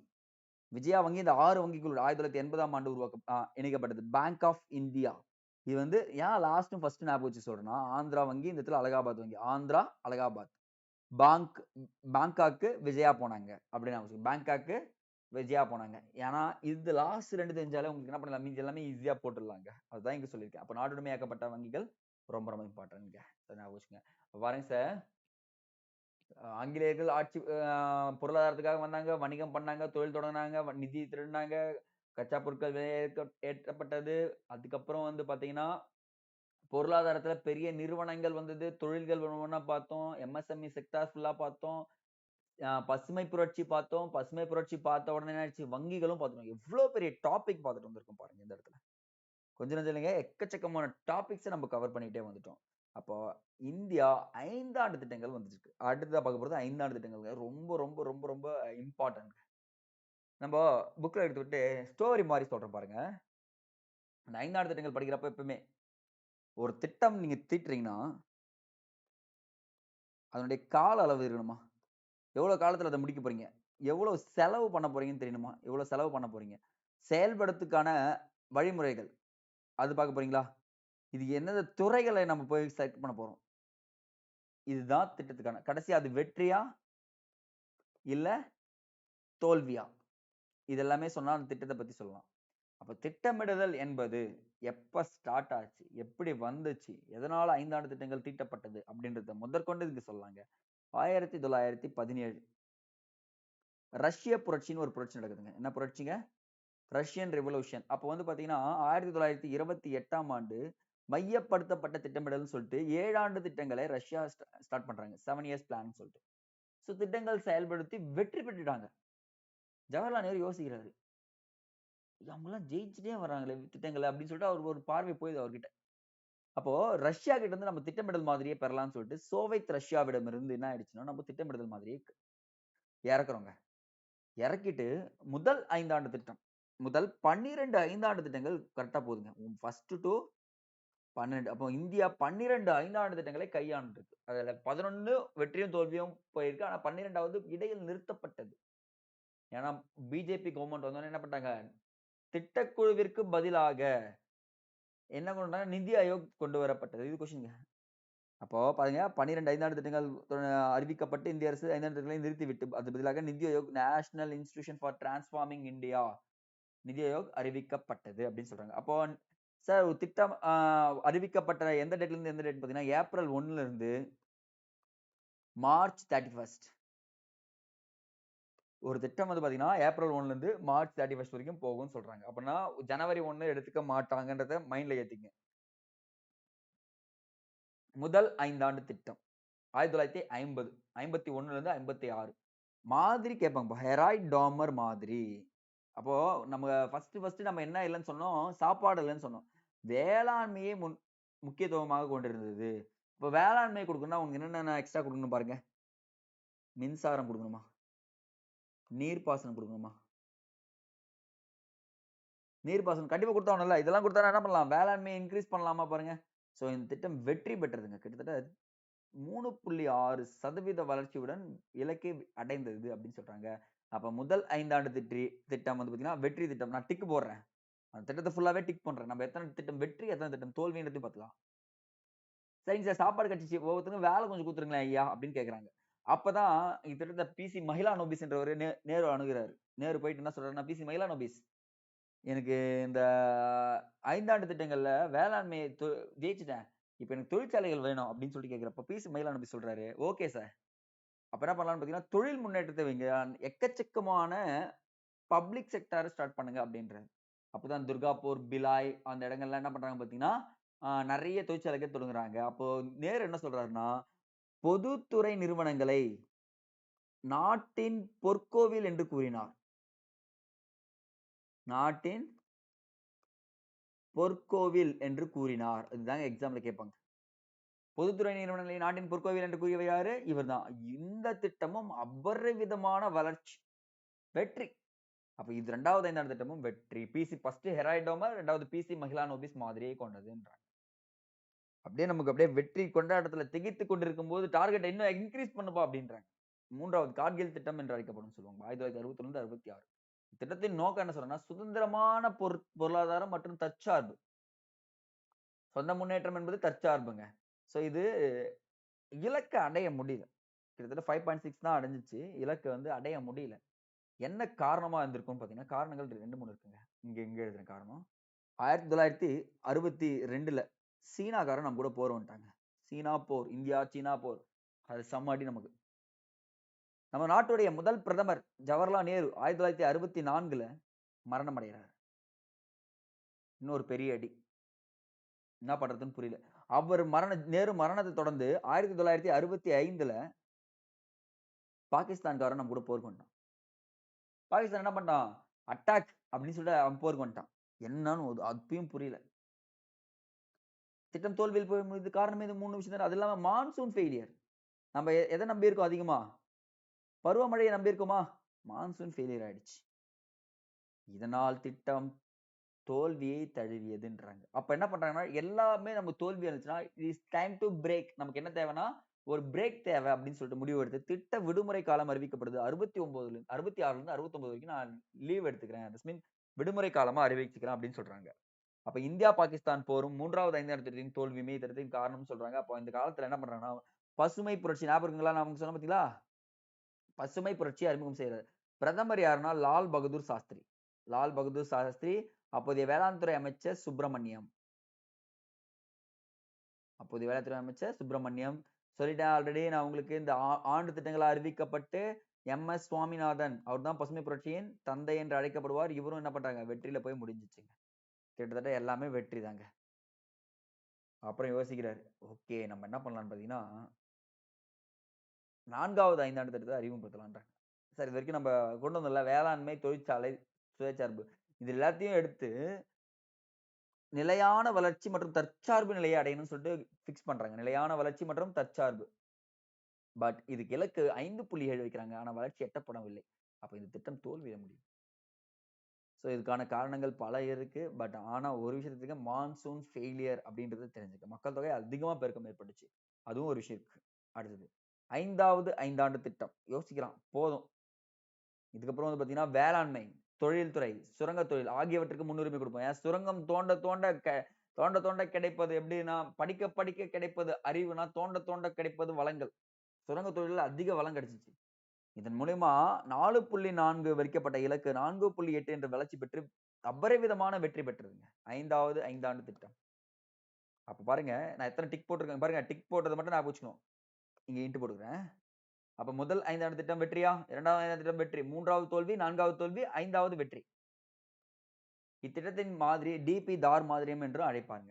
சரிங்களா? ஆனா இது ஓராண்டுக்குள் நிறுத்தப்பட்டது. என்ன பிரச்சனை சார்ன்னு பார்த்தீங்கன்னா, ஆட்சி கவிழ்க்கப்பட்டு ஜனதா பார்ட்டி அப்படின்னு சொல்லக்கூடிய பிஜேபி, இப்ப இருக்கிற பிஜேபியோட மொரார்ஜி தேசாய் ஆட்சி பிடிக்கிறார். அவர் வந்த உடனே சுழல் திட்டத்தை அறிமுகம் செய்றாரு. இந்த சுழல் திட்டம் வந்து பாத்தீங்கன்னா ஜப்பான் மாதிரிங்க. ஜப்பான் மாதிரியை அடிப்படையாக கொண்டது. அப்ப 5வது ஐந்தாண்டு திட்டத்தை நீக்கிய பிறகு இந்த திட்டம் தொடங்கப்பட்டது. 5வது ஐந்தாண்டு பிறகு என்ன பண்றாங்க? நீக்கிட்டாங்க. மொத்தமா ஐந்தாண்டு திட்டமே கிடையாதுன்ட்டாரு. புரியல காங்கிரஸ்க்கும் மக்களுக்கும். என்னடா திடீர்னு ஐந்தாண்டு திட்டமே கிடையாதுன்ட்டாங்களே அப்படின்னு சொல்லிட்டு யோசிக்கிறாங்க. சுழல் திட்டம் அறிவிக்கப்பட்ட உடனே. ஆனா இந்திரா காந்தி அம்மா the powerful lady of India, the woman லீடர்ன்னு சொல்லலாம்ல. அந்த இடத்துல அவங்க ஜெயிச்சு காமிச்சிட்டாங்க.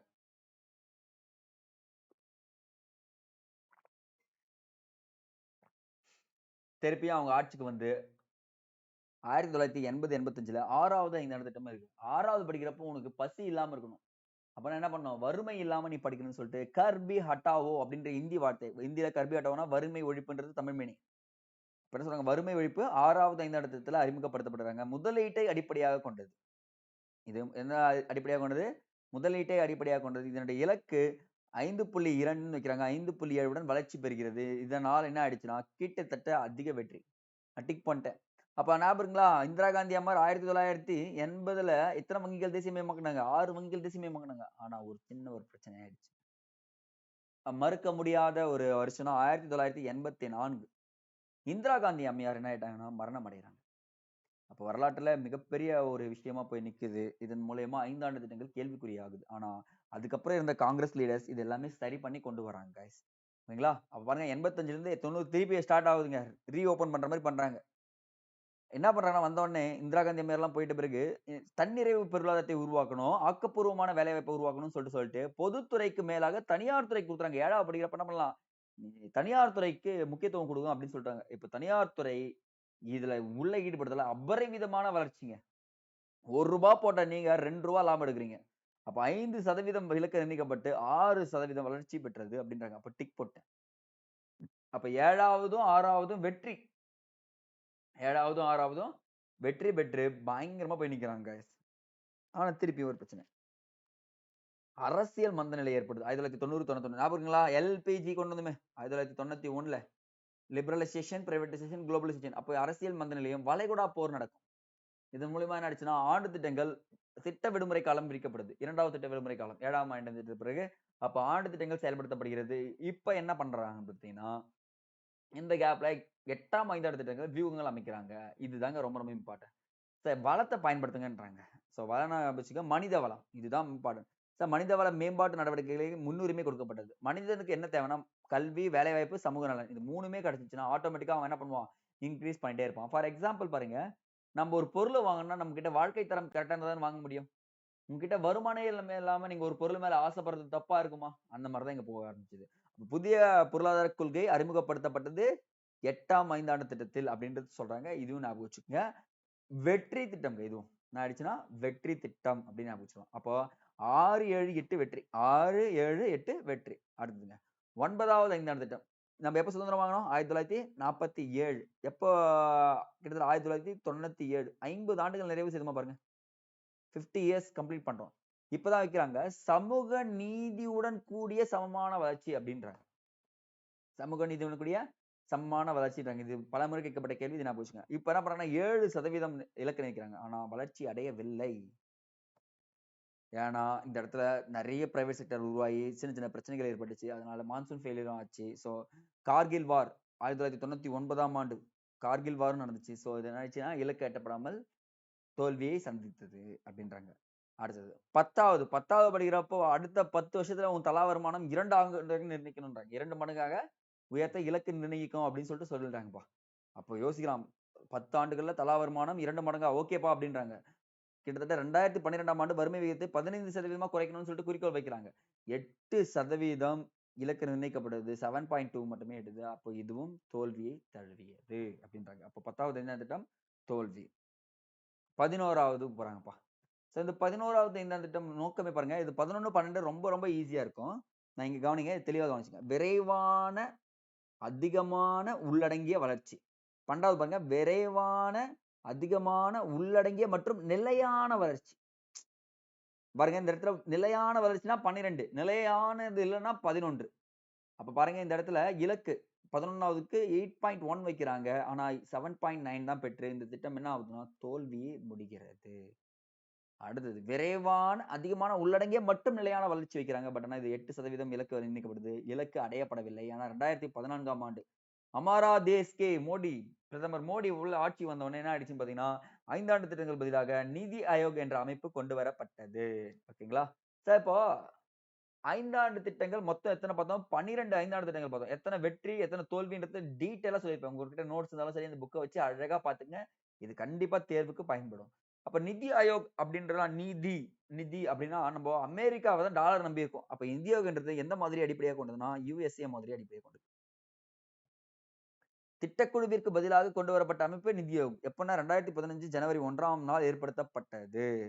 இது நீடித்த நிலையான வளர்ச்சியை மேற்பார்வையிடவும், ஒருங்கிணைக்கவும், செயல்படுத்தவும் நிதி ஆயோக் என்பது இந்திய அரசின் திட்டங்களை, கொள்கையும் கண்காணிக்கும் அறிவு மையமாகும். அது மட்டும் இல்லாம தேசிய, சர்வதேச பொருளாதார முக்கியத்துவம் வாய்ந்த நடைமுறைகளையும், புதிய கொள்கைகளையும் ஏற்படுத்தவும், தனிப்பட்ட சிக்கல்களை ஆதரவு தரவும் இது உருவாக்கப்பட்டது. ஓகேயா? இது முக்கியமா என்ன பண்ணணும்னா, ஆராய்ச்சி பண்ணி உங்களுக்கு என்ன தேவையோ அது குடுத்துட்டு இருக்கோங்க. இந்த நிதி ஆயோக் பத்தி நம்ம டீட்டெயிலா வர கிளாஸ்ல பார்த்துடலாம். பட் ஆனா யுஎஸ்ஏ மாதிரி ஞாபகம் வச்சுக்கங்க. 2014ஆம் ஆண்டு அறிவிக்கப்பட்டு 2015 ஜனவரி 1ஆம் ஆண்டு நடைமுறைக்கு வந்தது. இதன் மூலமா 5 ஆண்டு திட்டங்கள் கிட்டத்தட்ட ஒரு 50 ஆண்டுகளுக்கு மேலாக இருந்த ஒரு 5 ஆண்டு திட்டங்கள் மொத்தமா என்ன ஆயிடுச்சு? மொத்தமா ஒழிக்கப்பட்ட நிதி ஆயோக் கொண்டு வரப்பட்டது. இப்போ வரைக்கும் என்ன இருக்குன்னா, நிதி ஆயோக் தான் இருக்கிறது அப்படின்னு சொல்லிட்டு சொல்றோம். Next guys. மனித மேம்பாட்டு குறியீடு. மனித மேம்பாட்டு குறியீடுனா மனித வள குறியீடுன்னு சொல்லலாம். Human development index. இது யார் வெளியிடுறாங்கன்னா, UNDP. United national development programme என்ற ஒரு அமைப்பு தான் வெளியிடும். இதுல முக்கியமா சொல்லுவாங்க பாருங்க, இக்குறியீட்டில் 3 குறியீடுகள் அடிப்படையாக கொண்டது. சரிங்களா? மக்களின் வாழ்க்கை தரத்தை இந்த 3 குறியீடுகள் என்னன்னு சொல்லிட்டு பார்த்துடலாம் வாங்க. இதை உருவாக்கியவர்லேருந்து யாருன்னு பாருங்க ஃபர்ஸ்ட்.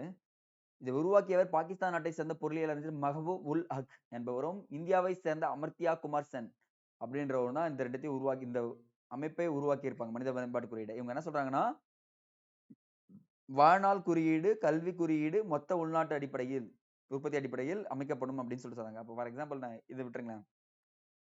ஃபர்ஸ்ட் ஒன் வாழ்நாள் எதிர்பார்ப்பு, ஆயுட்காலம் எவ்வளவு இருக்கு, கல்வி தகுதி எப்படி இருக்குன்னு பாருங்க, வாழ்க்கை தரம் எப்படி இருக்குன்னு பாருங்க. இது மூணுமே கரெக்டா இருந்துச்சுன்னா அந்த மனித வளம் கரெக்டா இருக்கு. மனித வளம் நல்லா இருந்துச்சுன்னா அந்த நாட்டுடைய பொருளாதாரம் பீக்ல தானே இருக்கும். ஒருத்தருக்கு இது மூணுமே கிடைச்சுன்னா அந்த நாட்டுடைய பொருளாதாரம் எப்படி இருக்கும், பீக்ல இருக்கும். அப்ப மனித வள குறியீடும் நாட்டிற்கு முக்கிய பங்கு ஆற்றுகிறது அப்படின்னு சொல்லிட்டு சொல்லியிருக்காங்க. இது ஒண்ணுங்க. இதை மட்டும் நீங்க ஜஸ்ட் படிச்சா போதும், வேற தேவையில்ல. பட் இந்த குறியீடுகள் பாருங்க, 2011ஆம் ஆண்டு நம்ம 1970 சரிங்க 1981ஆம் ஆண்டில் 0.33 இது எப்படி எடுத்துப்பாங்கன்னா, 0ல இருந்து ஆரம்பிச்சு 1 வரைக்கும் தான் குறியீடு வைப்பாங்க.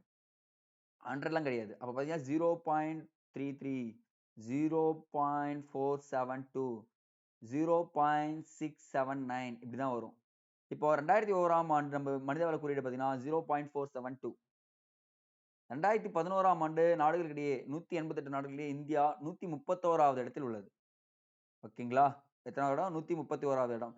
2015ல் இந்தியா வந்து பாத்தீங்கன்னா 0.624ஆக உயர்ந்துள்ளது. அப்ப பாருங்க, வாழ்நாள் எதிர்பார்ப்புகள் இன்க்ரீஸ் ஆயிருக்கு, வாழ்க்கை தரம் இன்க்ரீஸ் ஆயிருக்கு, கல்வி தகுதியும் இன்க்ரீஸ் ஆயிருக்கு அப்படின்னு சொல்லிட்டு சொல்றாங்க. அப்ப இந்த இடத்துல இன்க்ரீஸ் தான் சொல்றாங்க. டில் நவ் இப்போ வந்து பாத்தீங்கன்னா 2000 அந்த டைம்ல 130வது இடத்துக்கு வந்துட்டோங்க நம்ம. ஆனா 130 கரண்ட் அஃபேர்ஸ்ல ஜஸ்ட் நோட் பண்ணி வச்சுக்கோங்க போதும். மனித மேம்பாட்டு குறியீட்டிற்கான கணக்கீடானது மனித வளர்ச்சிக்கான முக்கிய அம்சங்களை புறக்கணித்துள்ளது என்று கூறியவர் யாருன்னு கேட்பாங்க. பிஸ்வஜித் குப்கா. பிஸ்வஜித் குப்கான்னு சொல்லக்கூடியவர். இவர் HDI-1, HDI-2, HDI-3, HDI-4 என்ற 4 விதமான மனிதவள மேம்பாட்டு குறியீடுகளை உருவாக்கியவர் அப்படின்னு சொல்றாரு. இவர் சொன்ன விஷயம் பாருங்க guys. வாழ்க்கை தரம், வறுமை ஒழிப்பு, நகரமயமாதல் போன்ற 3 பரிணாமங்களை சேர்ப்பதன் மூலம் அவர் மனித மேம்பாட்டு குறியீட்டின் எல்லையை விரிவுபடுத்த முயன்றார். பிஸ்வஜித் குப்கா பாத்தீங்கன்னா வாழ்க்கை தரம், வறுமை ஒழிப்பு, நகரமயமாதல் இதை நீங்க இன்க்ரீஸ் பண்ணுங்க அப்படின்னு சொல்லிட்டு சொல்றாருங்க. அப்ப HDI-ல முதல் 3 நாடுகள் புக்ல இருக்கிறத பாத்தீங்கன்னா நார்வே, ஆஸ்திரேலியா, சுவிட்சர்லாந்து. இது எக்ஸாம்ல ரிப்பீட்டடா கேட்கக்கூடியது. நார்வே, ஆஸ்திரேலியா, சுவிட்சர்லாந்து அப்படின்னு தெரிஞ்சுங்க போதும். நெக்ஸ்ட்ங்க, பிசிக்கல் குவாலிட்டி ஆஃப் லைஃப் இண்டெக்ஸ்னு சொல்லுவாங்க. PQLI அப்படின்னு சொல்லக்கூடியது.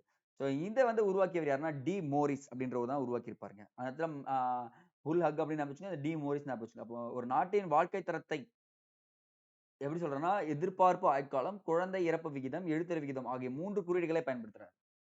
பயன்படுத்தி ஒவ்வொரு குறியீட்டு அளவும் 1லிருந்து 100 வரையில் இருக்கணும்ன்றாங்க. அப்போ 1லிருந்து 100 வரைக்கும் இருக்கணும்னு சொல்றாங்க.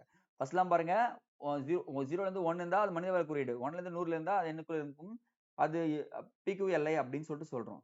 அப்ப பாருங்க, 1 என்பது நாட்டின் மோசமான செயல்பாட்டையும், 100 என்பது சிறப்பான செயல்பாட்டையும் குறிக்கும்ன்றாங்க. எடுத்துக்காட்டாக, ஆ மேல் எல்லையான 100 என்பது 77 ஆண்டுகள் ஆயுட்காலம் வழங்கப்படுகிறது. இக்குறியீட்டை ஸ்வீடன் நாடு 1973ஆம் ஆண்டே அடைந்தது. இப்ப PQLI அடைந்த முதல் நாடு பார்த்தீங்கன்னா, ஸ்வீடன் 1973ஆம் ஆண்டே அடைஞ்சிருச்சுன்றாங்க. அது ரொம்ப ரொம்ப இம்பார்ட்டன்ட் கைஸ். Okay guys. இதுதான் வந்து பார்த்தீங்கன்னா PQLI சொல்றாங்க. PQLIக்கும் HDIக்கும் வேறுபாடு உள்ளதுன்னு சொல்றாங்க. HDIயில் வருமானம் சேர்க்கப்படுகிறது. PQLIயில் வருமானம் நீக்கப்படுகிறது. இது கொஸ்டின். இது ரிப்பீட்டடான கொஸ்டின். இதையும் கொஞ்சம் பார்த்து வச்சுக்கோங்க. ஓகே கைஸ், இந்த ஒரு லெசனை ஸ்டோரி பேஸஸை நல்லா தெளிவாக பார்த்துக்குங்க. பார்த்துட்டு எக்ஸாம் போகிறப்போ இந்த லெசன் உங்களுக்கு தேர்வுக்கு நல்லா பயன்படும்ன்றத நான் தெளிவாக சொல்லுவேன். ஏன்னா காதால ஒரு டைம் கேட்டுட்டு போங்க, அதுவே உங்களுக்கு போதுமானதாக இருக்குன்றதை நம்ம நம்புகிறோம். ஓகே கைஸ், அடுத்த வீடியோ பதிவு சந்திக்கலாம். தேங்க்யூ.